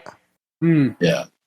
Because Mads Mikkelsen goes rogue, and then he's only got like 3 guys working with him, and to me that just felt like such like an intimate and small movie. I was just like, I ain't spending so much money unless they're like a billion reshoots that we haven't seen of like deleted scenes. I think the entire ending was redone. Like I said, like there's the feeling of it of how there was like some weirdness of how much it felt like snapping your fingers. We got in this. Because like. What was it? the action happening on the plane felt strangely random and haphazard. Like, once they figure out that they're in the wrong place, instead of like flying away from the battle, they keep swooping over it low enough to get hit by things, and then start shooting back at it. And they're like, "What are you guys doing at all?" Like, I did kind of love the ending, just in like the red letter media sense, and like this is so freaking bonkers. Of like the Nazis are in the freaking like this big Roman battle, and for reasons that we don't know, they're just like shooting at the warships. There's no advantage. Who are you trying to win? Who are you trying to beat? Why are you trying to kill anyone there? And then the cut from, you're 2,000 years in the past, dying on a hillside in the middle of this huge war. 2 years later. And now we're back in your bedroom. Yes, that was some straight up like, oh shit, we fucked up. We got this much money. We got this much time. Let's get this done. And yeah, that jump from, I'll say actually, I will go as far as to say that I did love the ending, sort of. Like, I love the part of going through time and seeing Indiana Jones' face at experiencing time travel. Like, after all the weirdness and wackiness and awesome things he's experienced, like, the final look of awe of him being in ancient Greece, I love seeing that on Indiana Jones' face. And, like, after all of his adventures, he's earned it to see this. And I can see why he would want to stay behind. And then, like, Waller punching him out would have normally been in a Kathleen Kennedy thing, an eye-rolling girl boss moment, which would have annoyed me. But, like, she didn't do it in a superior way. Like, she seems to have learned something on her journey, and she is doing it for his benefit. And in a Pope adventure sense, yes, another adventure can knock out another adventure in one punch. So, and fortunately, she was the one paying attention in temporal mechanics that week. Yeah. Don't stay back. Don't fuck up the timeline. Get back to the plane. Let's go. Although that's great. You're so depressed and so hurt that you want to stay in the past because you can't go back to the present where you have to deal with your shitty present, but you can't stay here. Get your ass in the plane. Did lay down that this is you can't change the past time travel mechanic. Yeah, didn't like leaving the giant airplane, the Nazi plane, like ruin the past somehow? Should have, but it didn't. but the only thing it changed was like on Archimedes' casket, you saw a dragon with propellers. Right. Yeah. So it did change. It did affect to the past, but you can't change the past. Is like the rules that they kind of showed by Archimedes having the Nazi watch. And aren't they lucky that Helena's sidekick was being taught how to fly a plane by some random drunk pilot in the club? So that later on when they're at the airport and he had to take over a plane and follow the German warplane back through the rift, he was there and they had a way back. Oh, if you have a shotgun on the wall, you have to use a shotgun. Hey, well, all right. While we're in nitpicking mode, what was Mads Mikkelsen's plan? He was going to go back and Hitler, but like, what made him think that like if he kills Hitler, that they would just like make him in charge of all the freaking Nazis? Like, why did he think that he had the authority that he would just inherit Germany? Because they all watched The Last Jedi. Oh, yeah, that's how it works in Star Wars. So it must work like that in real. Anyway, yeah, you can't just kill the bad guy and then everybody starts following you. That's not how it works. But also, that's another indication of a reshoot. Like, well, I'm going to be the all Voller had to do was slick his hair over, put on the stupid mustache, and just start shouting a lot. Nobody would know the difference. It's fine. But yeah, that is a terrible, terrible plan. I'll just go back in time and kill Hitler and become Hitler, the new leader, because that's just how it. Yeah, that seems like on set they're trying to figure out. Well, how do we do this? How about this? All right, that works. Action. Because Voller actually played Risk and realized that you don't try to attack Russia. What did you guys think of Mads Mikkelsen's performance? Obviously, he's a wonderful actor. Was he miscast? Because one thing I thought was kind of strange was when he's talking to the black bartender, and he's like, "So you won, but did you really win? You are still, just implying you're a servant." And it's okay, this is a very interesting and complex idea to add, but it doesn't feel like you're going to explore it in any sort of depth. So it just felt really out of field for Indiana Jones. That was to show that Voller still had the Nazi ideals still deeply ingrained in them, even though they lost the war and he'd helped the United States with developing their space program and getting America on the moon. He was still deep down a dirty piece of shit. So, because I'm mad at Disney, let's see, and how bad they are at using black characters. They seem to use the black character, but also hey, just so you know, racist. We aren't being that good to them. Because it was out of that scene didn't need to be. What did we get out of seeing him be a racist? We know you're a Nazi, we know you're a bad guy, but we need a couple moments just to see him put down a black guy and then get away with it? I was so confused about that. I think he was implying that America was as bad as the Nazis, and somehow if the black guy joined him, he would make a better world because he's Hitler. But it never clarifies if he has the same beliefs because he's Hitler could have ruled the world if we just got rid of the genocide part and didn't attack Russia. So I was very confused about was he supposed to be an evil, not a more effective Nazi or a racist Nazi? Because he worked with black people, and it didn't seem to look at them lower until they would get in his way, and he seemed to be implied with you still got fucked over, you should have come with me. So I was kind of wondering what was the morality of him, that part, and then also making a very good looking black woman character in an Indiana Jones world. Everything about her caricature, the jacket, the glasses. She was a cartoon, fully drawn hero that could have been her own adventurer in her own stories. But we kill her. We kill her. Thanks, Disney. You're very, very good with your representation. But wonderfully regressive. I just hated that one. They keep doing that where they they put her on some posters see, we're inclusive. Don't forget to kill her though. Don't forget to kill her. Thanks, Disney. Yes, that was to sort of reinforce that he's the villain, because she was kind of, it was really weird because technically he was working for the American government, so it's the American government's trying to get Indiana Jones, because in that whole parade chase scene, weren't there multiple factions that were coming after Indiana Jones, or was it just the CIA / Voller in disguise? I thought it was just the CIA / Voller. All right, yeah, you were right. I think you were right. And then also on that part, that's my one other part where I'm that was horrible that Phoebe did, or Helena. That it was, I think, it was a mistake in writing, but that just kind of makes her irredeemable to me. Which was just before that chase took place, she locked him out of escape, and the people coming for her, it looked like she should know that these people are using lethal means. And she locked him out behind to die, it looked like to potentially die.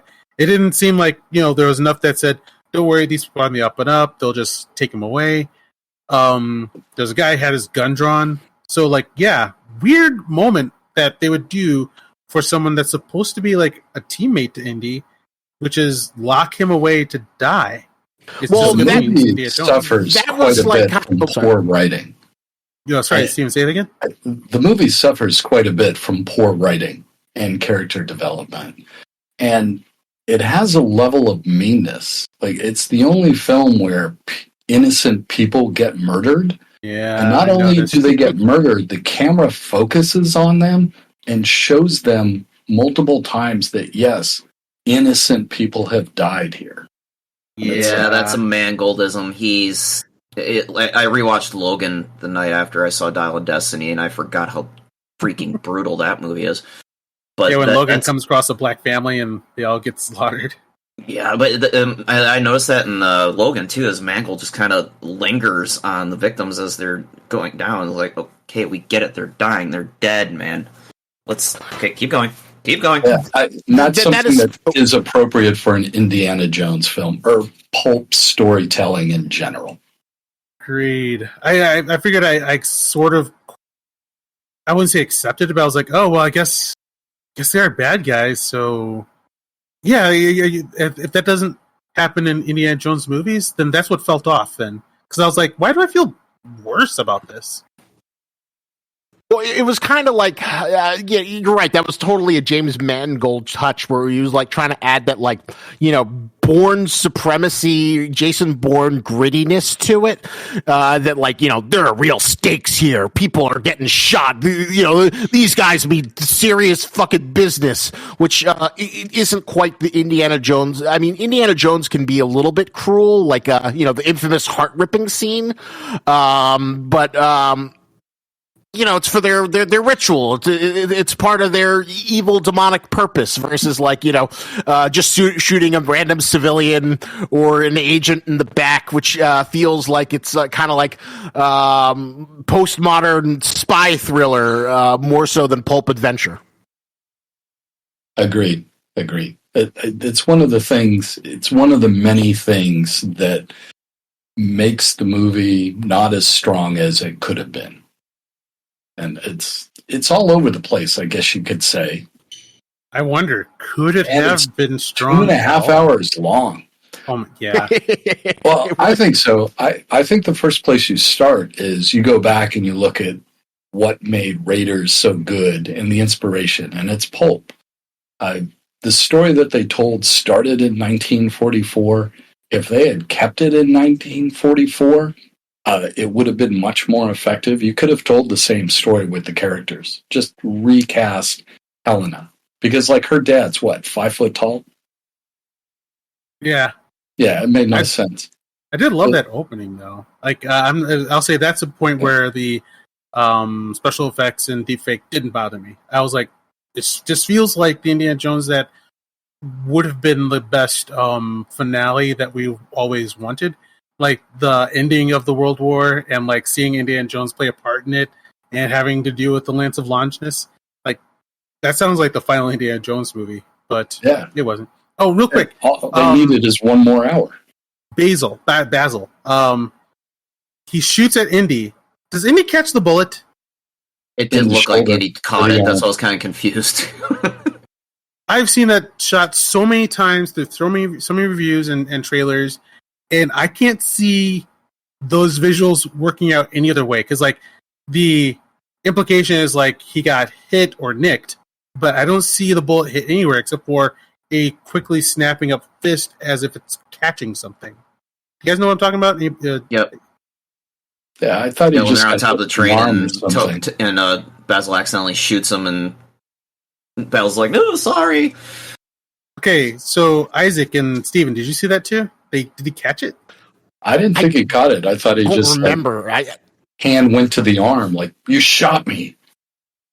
Yeah, his hand didn't go up to an arm though. It just came up as a fist that you make. The film is very forgettable. I'm just saying that was a weird moment, and yeah, it continually reads as if like no one's like blinking that Indiana Jones just caught a bullet. Another unpopular idea that's coming from that opening sequence, Dial of Destiny, and I proposed this in a couple of my other film groups and was summarily shot down. I said before that I wasn't a terribly big fan of the de-aging of Ford in the beginning of the movie. I still think they should have gone with Sean Patrick Flannery and had him play the younger Indy in the opening sequence. And like, see, we remembered he was in the Young Indiana Jones Chronicles, and he's just about the right age now. Everybody loves him in Boondock Saints. Bring him back. I would have been geeking out if they brought Sean Patrick Flannery back to play younger Indy for that opening part. Worldwide, 14 people would have cheered so loud, and everybody else would have been just like, what the fuck is this? Yeah, well, fuck them people. I would have been Dude, I'm not kidding. Like, oh my God, I would love that so much. Oh my God. But like, yeah, everyone else in the theater have been like, what the fuck's going on?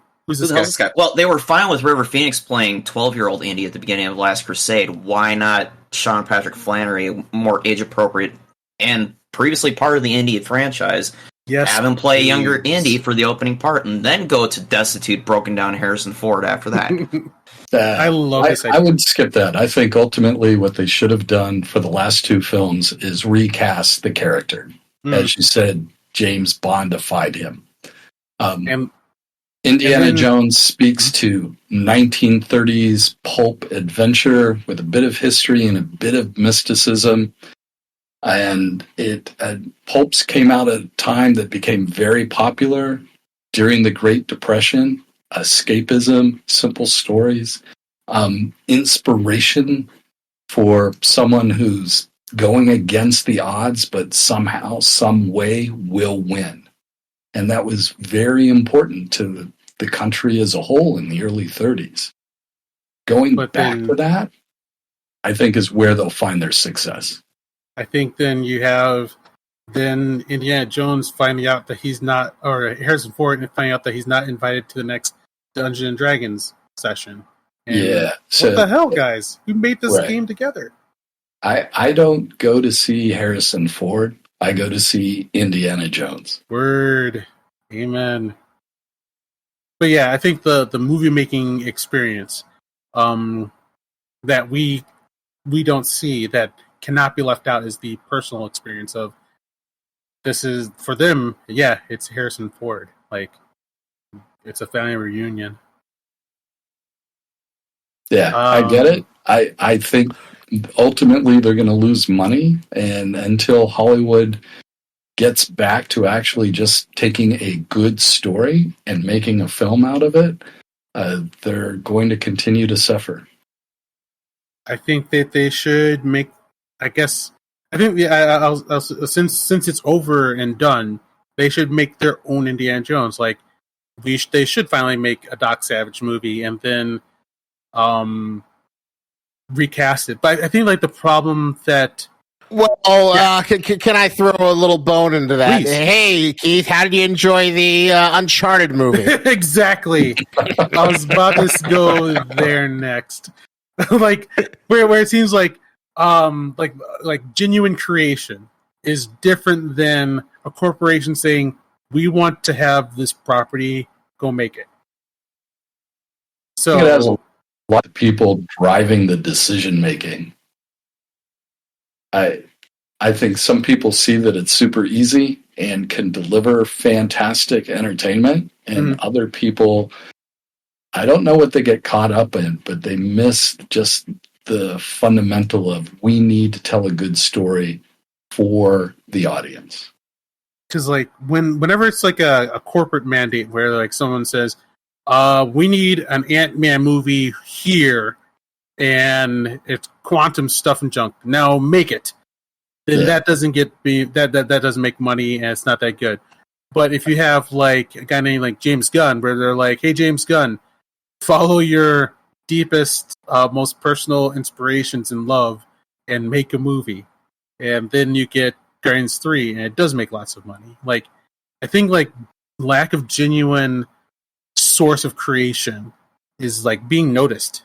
Yes. I mean, the lack of genuinely giving a shit. Yeah. Mm-hmm. Yes.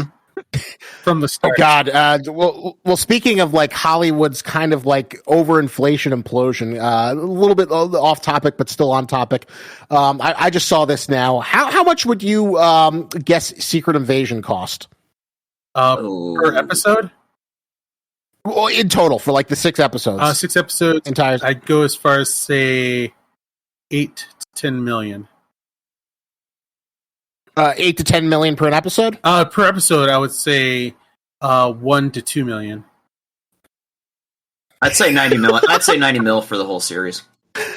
Those are really good and accurate estimates for what's on screen. Yes. Apparently, in Forbes, Disney shells out $212 million on Marvel's Secret Invasion.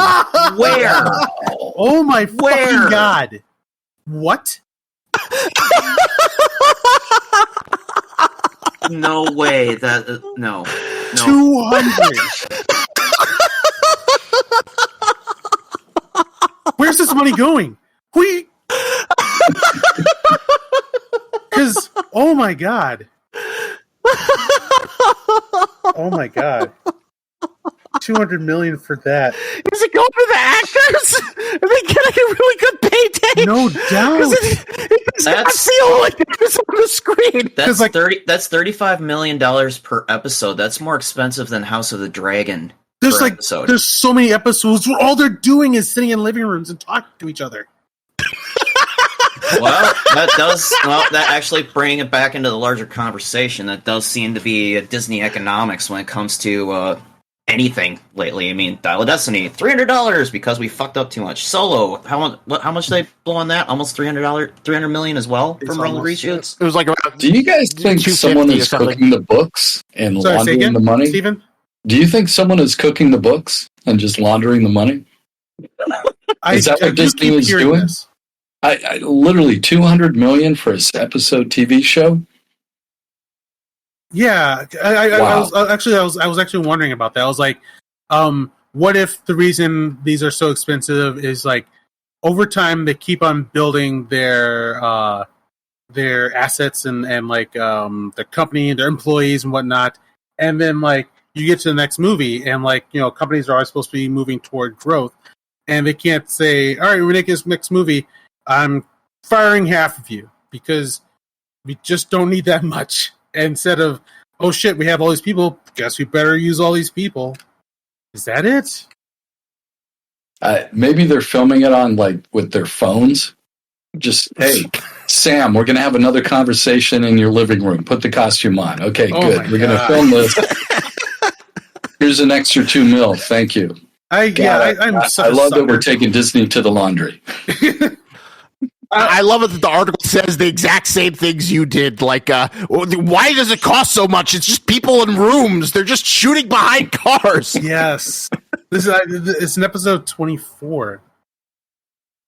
Wasn't 24 done on the cheap as well?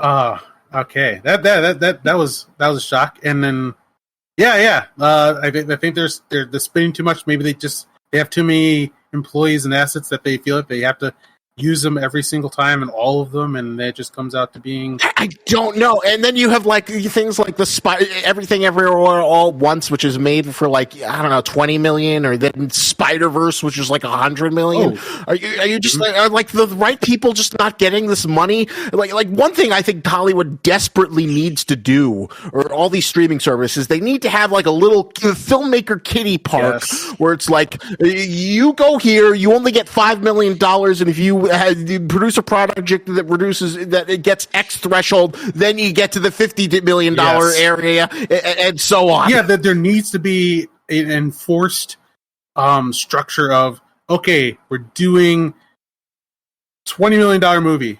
Do your best with it. We'll go from there. All right, we're doing $100 million. That's all you get.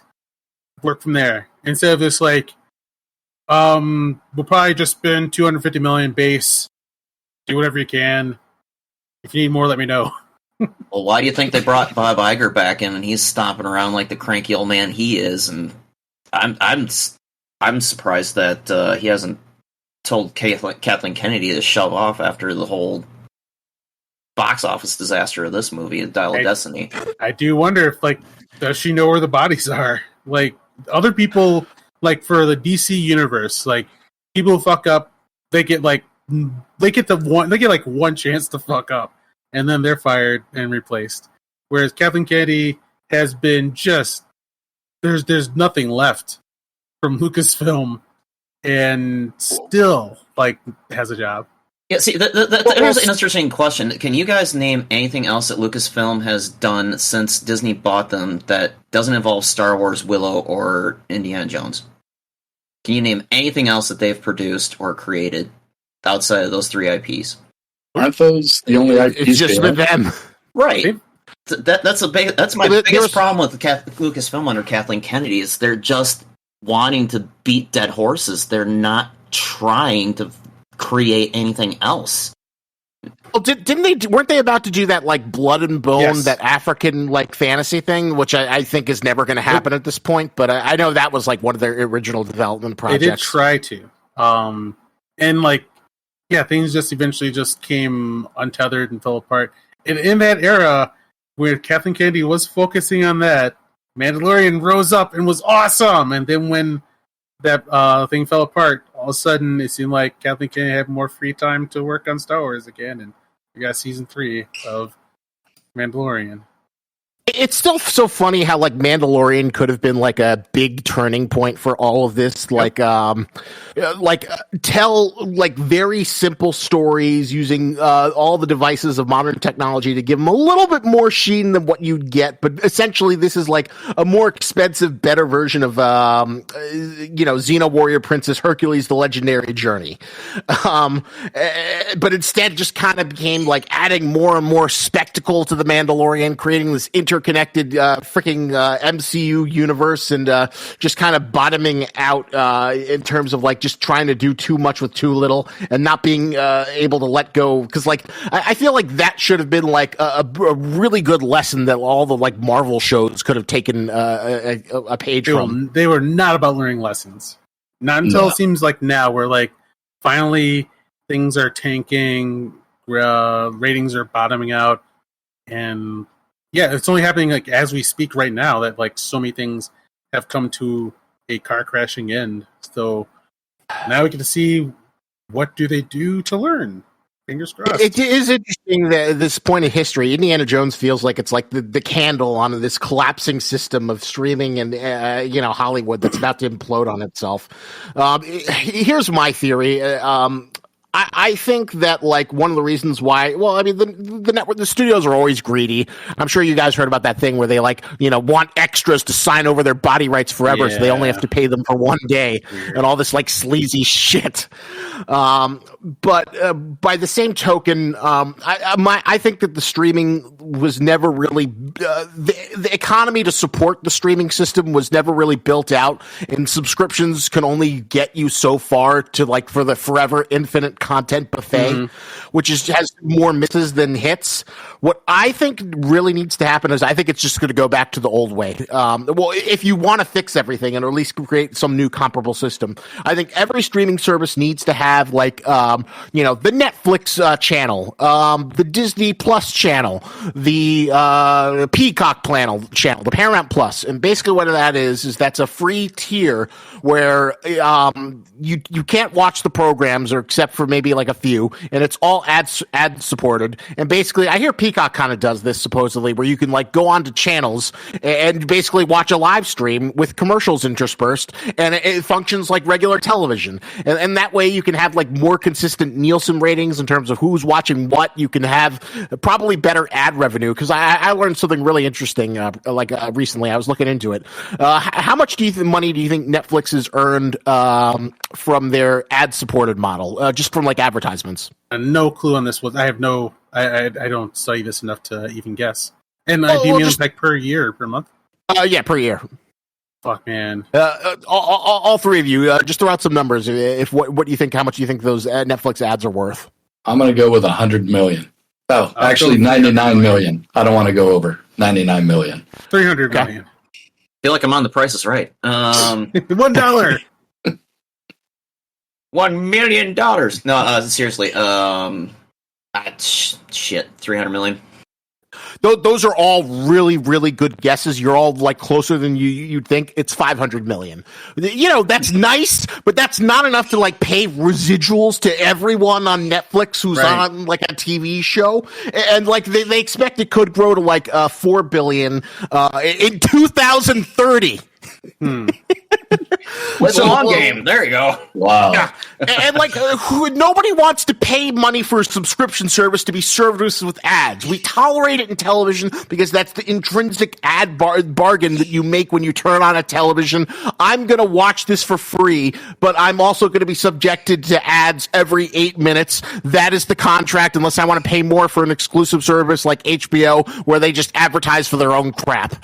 That is the bargain people are willing to make, but nobody wants, a few people do, but I think most people don't want to subscribe subscribe to Hulu for $6.99 just to be served ads, or Netflix.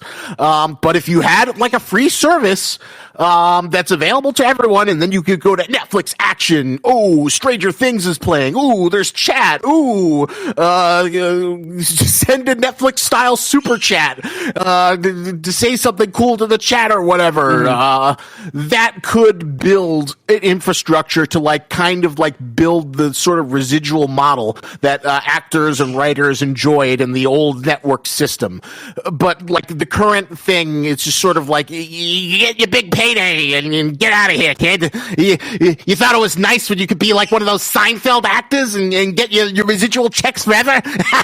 No, not in the streaming era. Do you think it would be better if we just went back to cable and TV? I was both of you guys. I was thinking. I've been wondering about this because, like, Matt Damon was the one who cracked that code. He was like, the reason why like things going really bad lately is because of the loss of DVD sales and the rise of streaming. Where like once upon a time you'd make a movie, and even if it didn't make back like all of its money in its initial run, they always knew they were going to make the rest of it through DVD sales, and everybody was cool. And now that they don't have that, then holy shit, things are going wrong. And now like writers and actors want more money from their streaming. When things are streamed, there's no ads on them, so where's the extra money supposed to come from? So yeah, I was thinking like, is there a world in the future where we get rid of streaming? I say we just go back to DVD or Blu-ray. Let's buy Blu-rays. I almost kind of want that. Like the quality of shows. You kind of have to go back to DVD if you don't want the random services to lose the licensing for your favorite movie and then it disappears for God knows how long until some other platform picks it up. That's the most frustrating thing about streaming as far as consumer availability at this point. Aside from the proliferation of ads because they're desperate to make some revenue at some point. And with streaming, they can also go in there and edit it without you knowing. I saw a video recently about the Criterion Collection, edited The French Connection. DVDs are becoming like the new vinyl. Like originally I kind of scoffed at people. It's like, what are you going to just doing? You're never going to watch any of those movies. But now it's like, everyone with a big DVD collection is like a film historian preserving their legacy from, people who want to edit it or cancel it or remove episodes. It seems like physical media is the only respite for this like new digital hell, where originally like the bargain was like, it'll be up in there forever. I can always watch it on Netflix. And now we're like more and more series are just being like canned forever so you can get tax write-offs, which to me just feels like a huge like betrayal of the all-you-can-eat buffet bargain that we thought we had with all these streaming services. Agreed. I think some kind of hard media is the best way to go. Buy the books you like, buy the movies you like, buy the music you like. Well, I mean, like, can the world go back to that? Like, I can't imagine the world being okay with letting go of the convenience of streaming. Like, it seems like a genie you cannot put back in the bottle. I don't think you can do away with streaming entirely, but like Isaac was pointing out, the entire economic model desperately needs to be redone and restructured. Otherwise, this train wreck is just going to keep perpetuating. I was even seeing some articles this morning saying that the writers and actors strikes, that whatever they decide in those labor deals is probably going to help go a long way towards determining what the streaming model is going forward. Well, I could tell you the studios are absolutely looking at AI. I'm sure they've got AI writing new movies, continuing new series, and they're looking at contracts to figure out how they can just generate actors and just use them going forward. This morning, just don't want to get too far off topic here. This morning I saw an article where Indian news channel is starting to use a AI news anchor. I saw. Wait, so is that like a kind of similar to a VTuber, or is it like does it look like a person? A person. Oh, that's creepy. Fully animated, fully autonomous TV anchor, and apparently that there are more and more outlets over on that side of the Pacific Ocean are going to start moving to that. Wow, that's going to be something to see. You're right.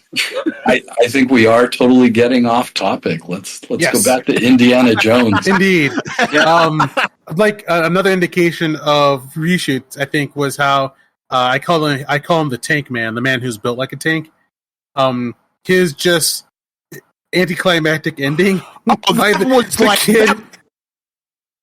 Your kid just handcuffs him to the grate, and you don't get to see him die. Just and he's done.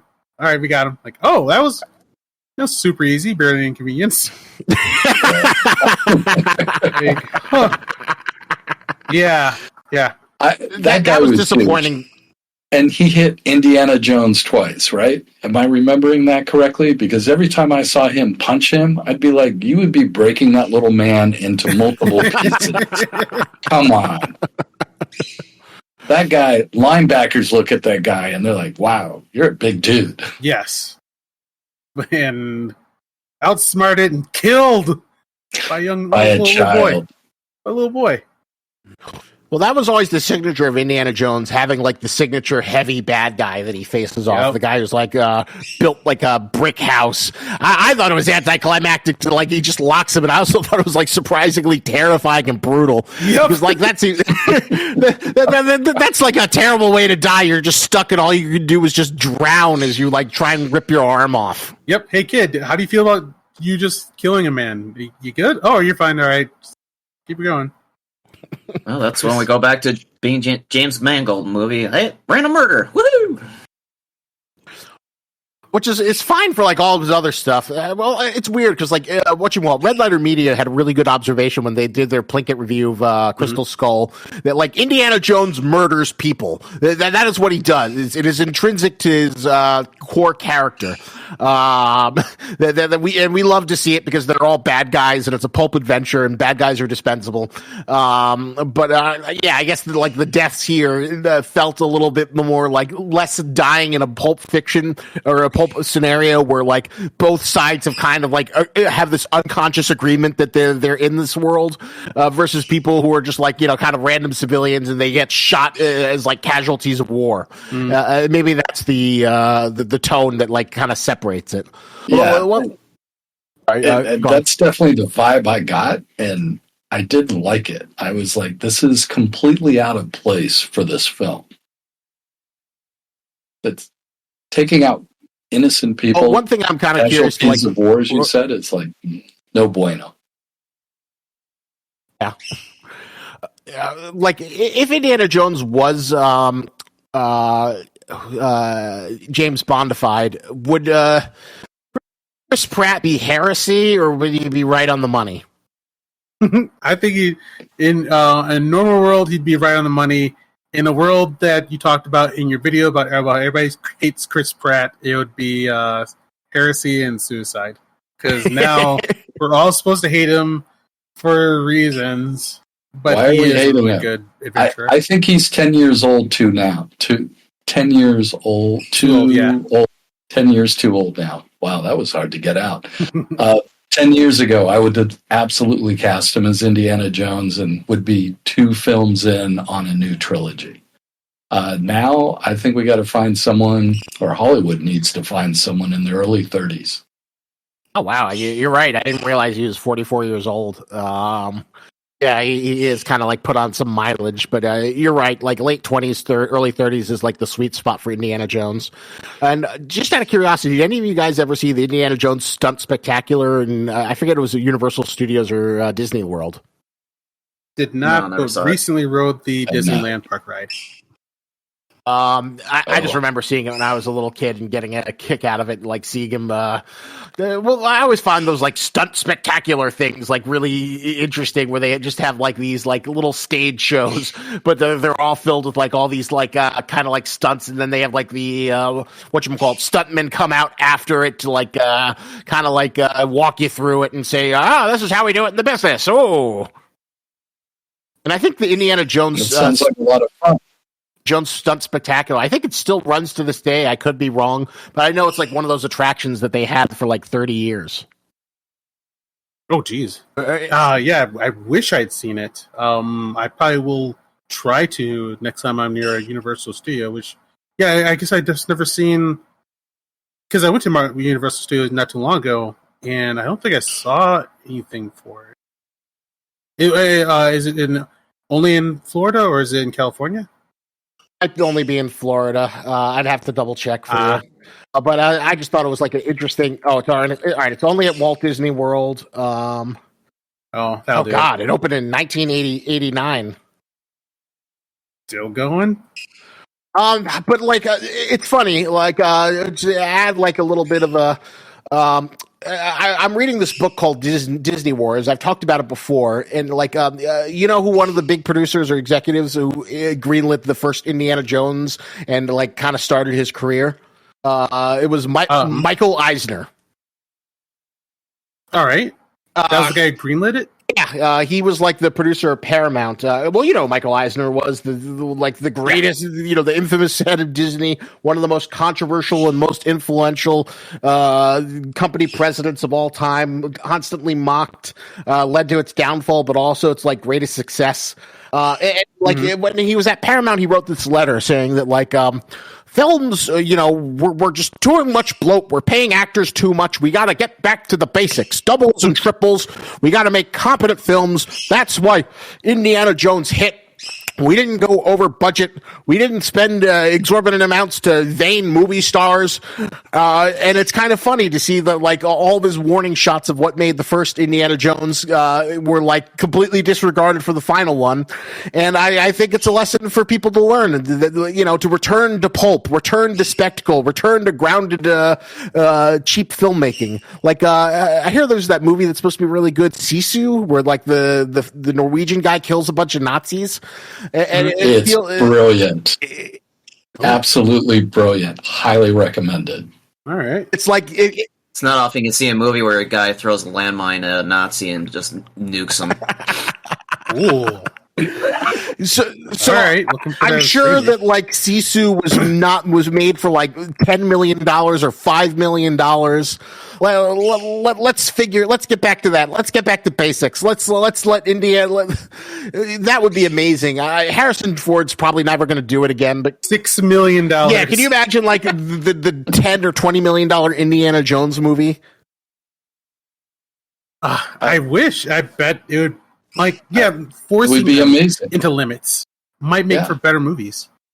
Star Wars was $6 million, and the big takeaway for George Lucas was I had to make a good movie, and I didn't have very much money, so a big part of the decision-making process was to cut anything that was extravagant. And it made a great film. It's like when directors...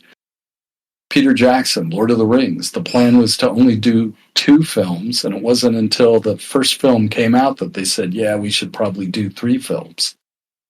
I've been meaning to think like the secret sauce is sincerity. Like if the creation comes from like a truly like burning need to create this vision, then you get something good. But if it's like the latest in a corporate line of things, more and more people are like just checking out. Like, well, the only thing that makes me wonder about like that theory is that Super Mario Brothers, the movie, totally just dominated. I that felt corporate. It was really well done, but I have a hard time believing that was a burning need of someone's like super desire to finally make the ultimate Super Mario Brothers movie. That was just a big nostalgia trap. Yeah, and that's what they're banking on this year is just nostalgia traps. I mean. 2 weeks in a row. I mean, we saw The Flash come out, and that was the big return of Michael Keaton, and that was basically what they were banking on was everybody was going to actually go see that because it's Michael Keaton back as Batman for the first time since '92. And then Dial of Destiny, it's Harrison Ford, he's back as Indy again. Come, all ye people, give us your money. And both movies are suffering horribly. It's the double-edged sword of nostalgia. Yeah, I don't understand their thinking. Like, if they're in the business to make money, they're not doing a very good job of it. Yeah. Actually, like, are we running out of things to talk about with Indiana Jones? I think we're kind of wrapping it up. We wind down? Maybe give like final thoughts. All right, yeah. Before we go to the final thoughts, does anyone else have like a note or a part of the movie that they want to pick apart, explore. One little thing I almost forgot to talk about. One thing that I thought was interesting, and maybe a little bit to the disjointedness, I feel like they never really settled on what they wanted the Helena Shaw character to be. She's kind of like a con woman. She's kind of an adventure girl. Not a love interest, not quite like a femme fatale. And I feel like that was kind of like one of the things that they didn't quite figure out what she was. I'm sure that a lot of that is to all the reshoots, but originally she's like an adventurer, but then she's a con woman. She's kind of a scoundrel. But it didn't really feel like a natural arc, just more like throwing 5 things. I thought that was one observation that the Critical Drinker made in his coverage about it. That I thought was kind of right on the money. That I wasn't quite sure what role she was supposed to fill. And that Phoebe Waller-Bridges, I don't think she was as bad as he or anyone else claimed, but it did feel like she did not find what her purpose was. Didn't she have a ex-husband or a fiance that she jilted, and he was some kind of mafioso or something? And he was chasing her through the streets of Tangier while they were in the tuk-tuk, and Yeah. Oh, how does that help the story? That was the whole Warner Brothers cartoonish part of that whole chase. Is come back here, my love. Whoa! Yeah, I really do think there was the initial push that she would be Indiana Jones' replacement, but all the fan rage of just getting sick of seeing that. It's there seems to be a lot lost about her. She doesn't seem like a person that would have movies made about her anymore, but it seems like that was her original intention. What I saw. Well, one other thing that one thing I also think is kind of interesting that's been tried to push for a long time but never seems to click is to kind of build the female action hero who has all the same traits as the male action hero. And one of the defined traits is the male heroes get to sleep around because that's the male fantasy. You get to sleep with a lot of women, and kind of try. I saw that too. The woman gets to sleep around. Ooh, she's sexually vivacious, and I don't know. I've never seen anyone been able to successfully sell it. And I guess it's the sexist tendency that people have tried really, really hard, but this isn't true in all cases, but it always sort of feels men could pursue as many women as they want, but they can't choose who they're successful with, while women can't choose who pursues them, but they can choose which people are successful for them, which I guess is a little bit of a edgy 4chan take, but it does feel like this sentiment that's so ingrained in our culture, and people have tried to fight against it. There's this one woman who had this I'm getting rid of the stigma about women who sleep around, so I'm going to do this podcast where every time I sleep with a guy, I'm going to bring him and I'm going to do a podcast session with him. But it never seems to work or get rid of that stigma or create the action heroine where it's yeah, you go girl, you get to fuck Brad Pitt or Daredevil. Yeah, it's the same. In broad terms, we have different fantasies, and Hollywood writes for just one kind of fantasy, and Hollywood writes for Hollywood. They don't write for the customer. Imposing what we've always used on heroes, then we'll use it on the female heroes too, because it's what we do for heroes. Just if you were, but it doesn't work. Yeah, because I guess if you were to make that work, it would be you got to take that element that was in all the YA dystopian novels where it's you're the adventure hero, but the guys want to get to you, and you don't necessarily hooking up with all of them, but you're super desirable. Because that always. I think I would say I think maybe it's that. Sex is it's human, and most of our cinema history is guys are usually the ones just leering, checking women out, and oh my gosh, she's hot, I wish I could get with that chick, stuff like that, and that's been in movies and whatnot, but that's become for some to be problematic, and now we don't have that in movies because if a guy does that, he's a piece of shit. But Hollywood still wants that in their movies. So the person they can have now do that without anyone calling it out is now characters like Yeah, Helen. it's supposed to be like it's bad storytelling. Yeah, go ahead, Steve. I think about like I'm a big post-apocalyptic guy. Love Mad Max, and I think about Fury Road. Mm-hmm. Fury Road's fantastic, and one of the staples of post-apocalyptic storytelling is, yeah, there's people there, but personal relationships and sex just isn't on the table because it's all about survival. Right. And, you know, Max is surrounded by beautiful women when they're escaping, and they're spending every moment fighting for their lives because that's what the story's about. There's nothing in Indiana Jones outside of, I don't know, the classical romance between a man and a woman that says there's anything more than that. And if you get outside of that, it just feels awkward and weird and broken and wrong. Yeah, I think Indiana Jones was a ladies' man. I guess like throughout the movies, per movie he was always with one woman. Like we didn't see him like leering or snickering that he had sex with this chick or that chick. It's always been like a relationship that we saw. Now, it's been turned into thinking that we want our heroes just to sleep around, and now we're gonna have Helen to do that. Right, which is a James Bond femme fatale thing. So, yeah, the solution is let's make a franchise out of Doc Savage. But then again, you need to have a filmmaker who is burning, has a real, genuine, sincere desire to make that versus making just another what's that video game that's Indiana Jones that Isaac made the joke about? Uncharted. Uncharted. Yeah. So the inspiration for Uncharted is Doc Savage. I don't know that specifically Doc Savage. I thought it was Indiana Jones. Yes. Oh no, it's Doc Savage. Certainly there's some Indiana Jones influence, but it's actually Doc Savage. Because I know nothing about him, and it is my plan to read a couple of Doc Savage books now. But yeah, he just keeps coming up. Like the first time I really started hearing about him was Arnold Schwarzenegger. I feel it was like the '90s that it was like in Wizard magazine where Arnold's like, "Oh my God, guys, I'm making Doc Savage. This is happening," and like. Myself and the entire world was like, who's Doc Savage? What is that?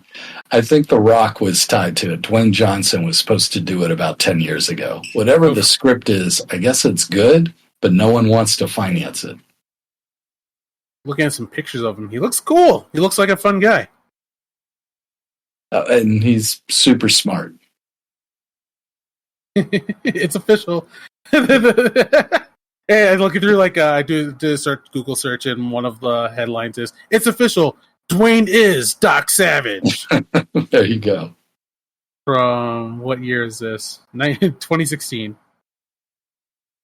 And then was never heard from again. Yeah. Because he was too busy making Black Adam. That is going to be one of the greatest stories of like just throwing everything you have for so long just to turn up to anything, and then like, hey, Vin Diesel, can I have a little piece of Fast and Furious? Hey, Disney, that Moana movie doesn't sound half bad right now. Can I come in? Yeah, that was very cute. He's like, so Fast and Furious? Sorry, Ben. We're cool, right? We're cool. We're family. Thanks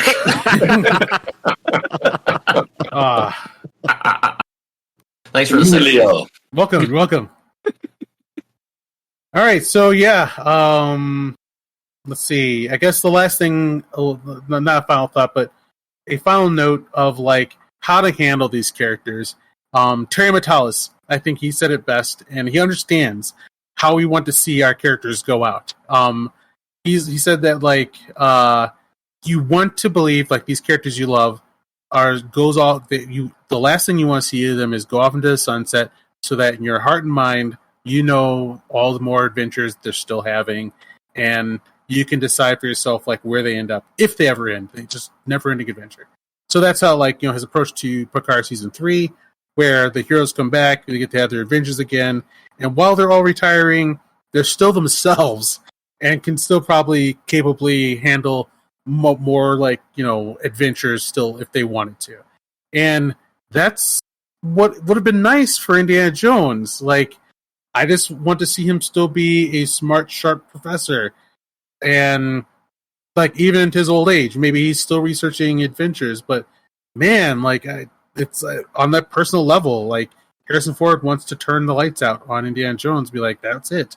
It's more about me exiting versus us having the audience ending we want from a character we love. So, yeah.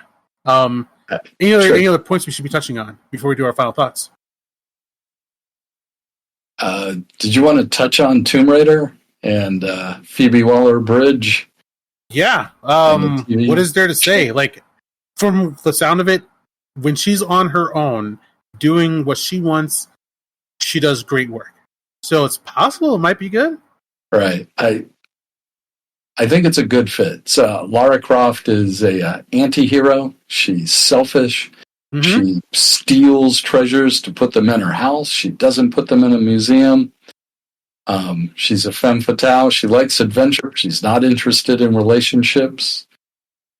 The potential to do a good story is there, and she could write a good story from what I've been told.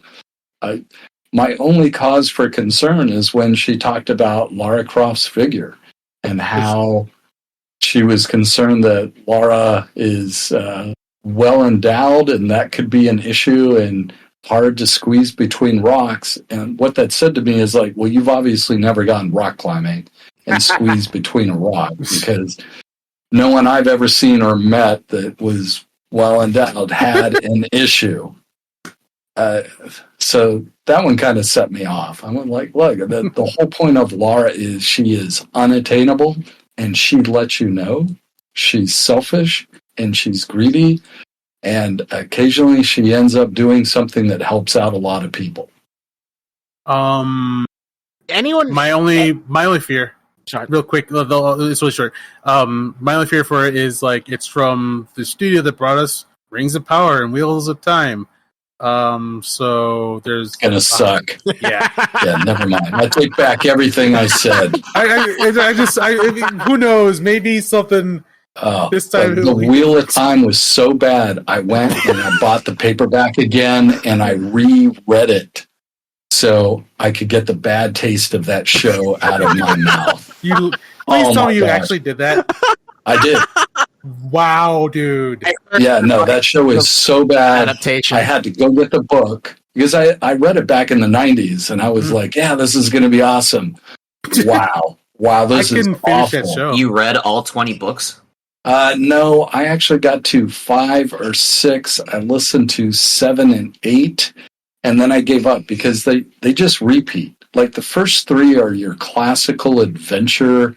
We're going somewhere, doing something. Mm-hmm. And then there is literally the last 50 pages of the 3rd book.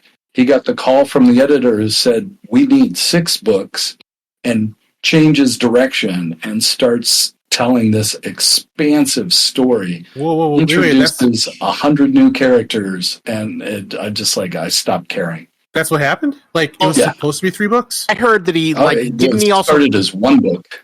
Didn't he also die, and then eventually Brandon Sanderson kind of, got his... Oh, yeah, that's right. Brandon Sanderson took over. Yeah, he finished the last book or 2 based on his notes. Robert Jordan. Yeah, the total series is 14 books. Sorry, not 20. I did 5 or 6, but it's like they're all the same thing. You've introduced, there is a organization or a group of people called like Hawks 100 or Hawkwinds 100 or something like that. Mm-hmm. And at a certain point, he starts introducing all of the 100 characters. And I'm like, I care nothing about them. Take me back to the original 4, 5. I read the first 2 books, and after the 2nd book, I threw the book across the room. Why? Not literally, but I got so mad at how descriptive he was about every fucking thing. Did not handle that book anymore. But yeah, I noticed the laces on her boots were actually pig leather instead of cow leather. And it reminded me of my time in the Two Rivers as a pig farmer. I'll never forget the biggest sense of rage I got from the book was like it was either an entire page or most of a page that was describing a brick wall. Like someone was somewhere and they're like hyper focusing on all the details of a wall on a building, and like that was it. Like it didn't go anywhere, but we just kept on describing that goddamn wall. And like, hey, that was some exquisite grout, man. Come on. Wow. Just how many just pages peak grout. Man, but yeah. Anyway, yeah. But yeah, bring it back to Amazon and stuff. It seems with Amazon, if they do fantasy, it's complete and utter shit. But if they do anything that's like espionage, intrigue, action, they do fairly well. So if Waller's Bridge is kind of leaning Tomb Raider to be more like Killing Eve, that might be within the realm of success that Amazon has had with their series thus far. But if it's pure fantasy, yeah, just write it off now. Yeah, because did any of you guys see the Alicia Vikander Tomb Raider reboot that like came and went and was completely forgotten to the ethers of time? Yes, just yeah, that one was aggressively mid as well, which was disappointing. Because I love Alicia Vikander. I think she's a great actress. Stephen, what do you think? The 2013 Tomb Raider reboot. So the movie took a little bit of inspiration from it. Movies, mediocre. The game is phenomenal. Tomb Raider actually, they do some things in that game that remind me why I fell in love with gaming in the first place. Nice. They really know how to get the emotion out there. All right. I know that like a reboot trilogy was like largely held in high regard, but I think the first one was considered to be the best one. Yeah, I agree. The very, very, very, very first Tomb Raider video game? No, the one of the reboots that were for this generation of console or last generation of consoles. Yeah, it takes you on a journey from how to, she starts out as a college kid. She gets shipwrecked. She's getting chased down by pirates. Eventually, she gets to the point where she has to grab a gun and kill someone. Mm-hmm. And then she keels over to throw up. Oh. And the storytelling, the evolution of the character.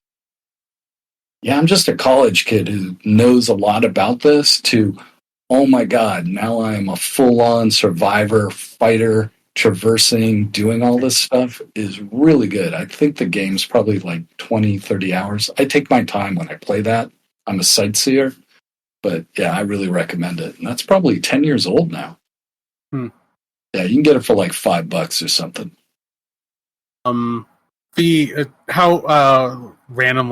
How the Tank Man should have gone down. Should have been a double team between Indiana Jones and Helena.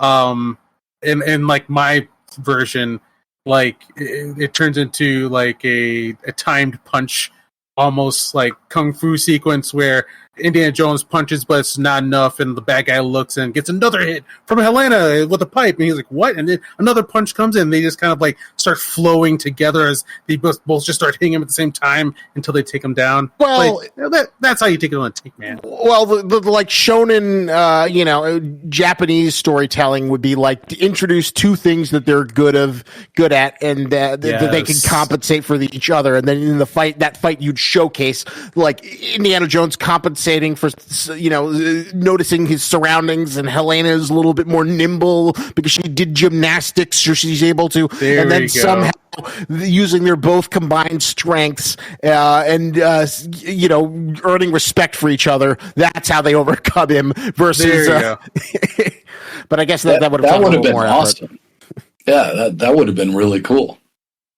Oh, well. Or if they had brought Short Round back, they could have had Queen Wei call up a little bit of the Data, and Data just whips out a random invention and knocks the guy out. Let's get meta here, man. Short Round and Data show up. Oh my God, I would watch that movie so hard. My favorite part of the movie was hearing Indiana Jones say "Voodoo" I loved that. Just that word where he's like, I've been punched, I've been shot, I've had voodoo. Like the way he says it, I may have played it on the trailer more than once just to hear him say voodoo. God, Indiana Jones, I love that man so much. He's so cool. All right, then anything else, or should we final thoughts? Yeah, let's wrap her up. All right, Steven, final words and thoughts and feelings about the Dial of Destiny. I wouldn't recommend seeing it in the theater. If you're a fan of Indiana Jones, find it on a streaming service that you're already paying for. We spoke to a lot of things. The film itself is too long, and it's got 4 different stories in it that really they should have just focused on one. So, MJ? Oh, sorry. MJ? Oh, sorry, I was waiting. I wasn't sure if Steven was done or not. Or Steven, are you done? I am. All right. Okay. All right. Well, like I said before, it wasn't the massive train wreck of disappointment that I was expecting it to be. It's fine for what it was. I wouldn't mind paying for it and seeing it in the theater. I don't think it's as bad as Steven's pointing out, but they could have done a lot better with a lot less. And I think that's the main thing they need to start understanding overall at Disney, top to bottom, whether it's Lucasfilm or Marvel or whatever. Start doing more with less, because they're spending way too much money for pure and utter crap. And they're starting to see it in their bottom line. All we're getting is a bunch of sugar. Nobody wants sugar anymore. They want something a little more fulfilling. We wanted to see Indiana Jones, if they were going to trot him out one more time, actually have a worthwhile adventure instead of, well, it's obvious we made a movie just to make a movie, and that's what you see on the screen. We wanted to see Indiana Jones done right, and they just did it to do it. And good luck to them to ever making their money back. But as it is, I can't recommend other people to go running out to the theater to see it. But if you are an Indiana Jones fan, the completist, go for it. Isaac? All you 45 to 50, late 30 guys in the gym or dads at home on a Sunday evening. Kids are out. Wife's going to a book club. In the gym. You got 2 hours to kill. I have the ultimate movie for you. This is a 2-hour epic. It kind of feels like that guy you used to watch. It's perfect for a matinee with a Shawshank Redemption, and you'll be seeing it for the next 10 years. And this is the purpose that this movie was made for, and that will be its eternal legacy. That's an insult to Shawshank Redemption, man. I love that movie. Don't drag Shawshank into this. I'm sorry. I just know, like, among cinephiles, like, it's become like, loved to be mocked as like the ultimate dad movie. Dad movie. Shawshank replaced Beastmaster. But yeah, I get what you mean. Yeah, yes. The Librarian 5 is definitely what this movie was. You're gonna have a great time. It's gonna remind you of that guy from those movies who also is kind of cranky. It's really that guy from The Thing. Yeah, it's really expensive. To me, I kind of would have rather seen The Flash, because at least The Flash throw more like interesting spectacle. But you spent a lot of money to make kind of something that was mid. I wish you'd spent more time on the story and figuring out why those old films worked and why they're timeless. But I think this is a great capstone on Kathleen Kennedy's career, and I hope they use this to teach future film classes, because I think its role in the cultural discussion and its role in future film history is more interesting than the movie itself. Well said. Let's see. So my final take is that it's not bad at all. It's not nearly as bad as like I guess we call it Chudverse on YouTube. I almost feel like they wrote like a lot of like the funnier over the top reviews. It's like they wrote those before they saw the movie. Oh yeah, they totally prejudged it. They had a mindset set, and they were not going to be they were not going to have their mind changed at all. Absolutely. Like I'm positive they were caught by their audience. Like the audience was waiting for this. Like if they came on and said, it was pretty good. It was I mean, it wasn't that offensive. I thought it was fine. Like if they just come out to say that, shrug their shoulders, it was fine. Then they wouldn't get views. So they just went all out pretending that like Phoebe she's trying to take over the franchise, which she didn't. And like it was just a total shit show, which it wasn't. So like I'll say like not something I can like recommend. Like if you're a hardcore Indiana Jones fan, I'd recommend it. I think like you probably should see the final installment, and if you do, I'll say it's a pretty well made film. It's just like if you're an Indiana Jones fan like I am, you will not want this. This is not something you wanted to see. It's not something that everyone needs to see. It was just like, I'm glad that if it was going to be the last one, I'm glad it wasn't as horrible as like the Kenobi series or something like that. It was just like, yeah, I'll say it's above mid, but the final impression, the feeling it leaves behind is quite mid. I thought the Flash was more fun and enjoyable, and I'd watched that before I'd watch this again. But I would say Dial of Destiny is a better, more legitimately well-made film than The Flash. So, agreed. Yeah, that's my final take. It was good, but it wasn't terrible. It's just like I wish they had left it at The Last Crusade so that I could just like let Indiana Jones, let Luke Skywalker, let Han Solo just live on my mind. I'll keep giving you money, Disney. Just let me have them live on my mind. But instead, you had to kill them and their family. Thanks for letting me pay for that. Ugh. All right. So, I think that's it. Anything else? No, I think we're good. All right, MJ, where can you find more of you on the internet? You can see more of my inane ramblings about life and other such nonsense on all the socials. I am EMJAY3342 out on said socials. Right on. Isaac. Hey, yeah, you can see me on my channel, Lobster Magnet Reviews. Check it out. I've got a bunch of videos cooking, trying to do something a little bit different. So look forward to that, and I hope you check out my new work when it comes out. Hells yes. Steven, remember to like and subscribe. Oh, yeah, do all those things. Like, comment, subscribe, all the things the YouTubers ask you to do. For the algorithm. Math!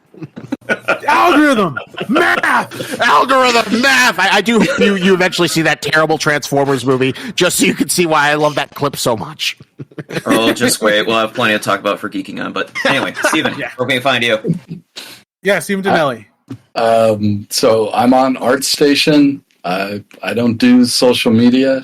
Thanks for having me, guys. I've really enjoyed this. So if you invite me back, I will definitely come back. This has been a lot of fun. One last thing that only you can do. What are the 3 Indiana Jones books that we should read if you want to have fun with Indiana Jones ever again? If you want to continue, I would say the comics are really good, but the paperbacks, you want the ones by Max McCoy.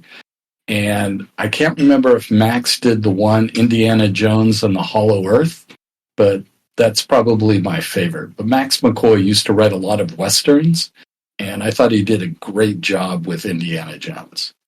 This has been several decades coming.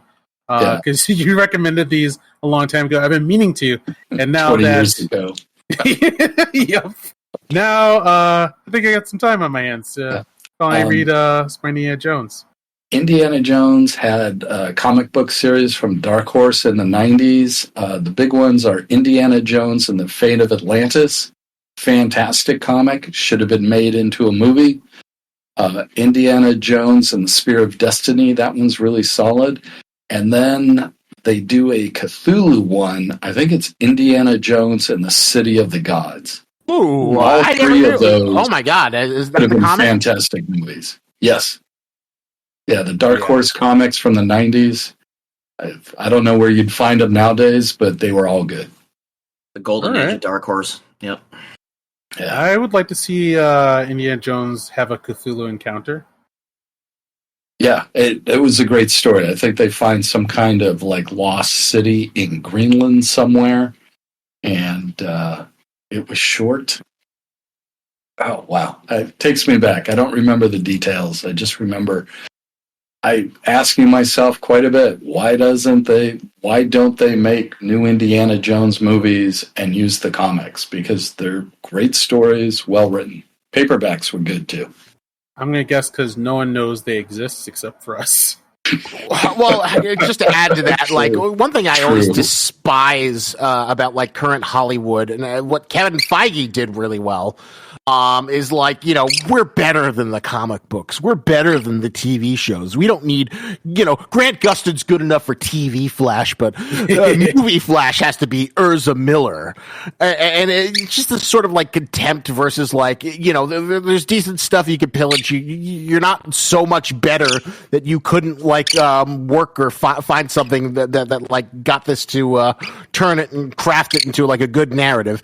I don't know. I always just find it funny how like Hollywood loves to like mine comics, but it still like acts like it's better than comics. Mm-hmm.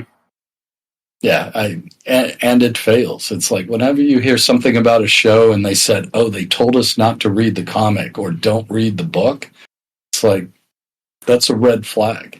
The book or the comic is popular because it's a well-written, good story that people like. Why would you not use that? The one Indiana Jones book that I did read that I can't recommend, but like I'll admit, like back then when there was just like it felt like maybe there might never be no more Indiana Jones ever again. Parallel at Delphi, I was just like vibrating with excitement, like oh my god, I get to experience Indiana Jones again. And the problem is like with these kind of stuff, with these kind of stories, some writers don't get the feel of the character. They're just using the name, and you can tell and feel it. Like that was like a big problem with the Star Wars books. One that I just got. Was it Heart of the Jedi? A lost book from the 90s that got released like a year or two ago by a name guy Kinsey Flint. And I started reading it, and like everything feels off. Like Luke and Han and Leia, the way they talk to each other, just massively off. But I'm told what you said, like with Max McCoy. Max McCoy, yeah. You Rob read that, McGregor, you feel like you're doing an Indiana Jones story. Yeah, Rob McGregor, I don't know why he got the job, but his books are no good. I'm glad it wasn't just me. Yeah, I was very... it was disappointing. Yes. Yeah. I was like, Indiana Jones is back. This is Indiana Jones? Okay. Yeah, all the comics are much better than anything McGregor wrote. All right. So, yeah, if you guys want more Indiana Jones, that's where you go. Books and comic books. All right. You can find me at Keith Justice on Instagram, at Keith Hayward on Twitter, and you can find this podcast and more on popgeeks.com. Also, please, we're on YouTube now. Look us up. We're at Couch Command Unlimited. Thank you, everyone, for listening, and we are out. That's it for Indiana Jones. Next time, Peace. Talk about geek stuff. Have a good night. We're out.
Jack.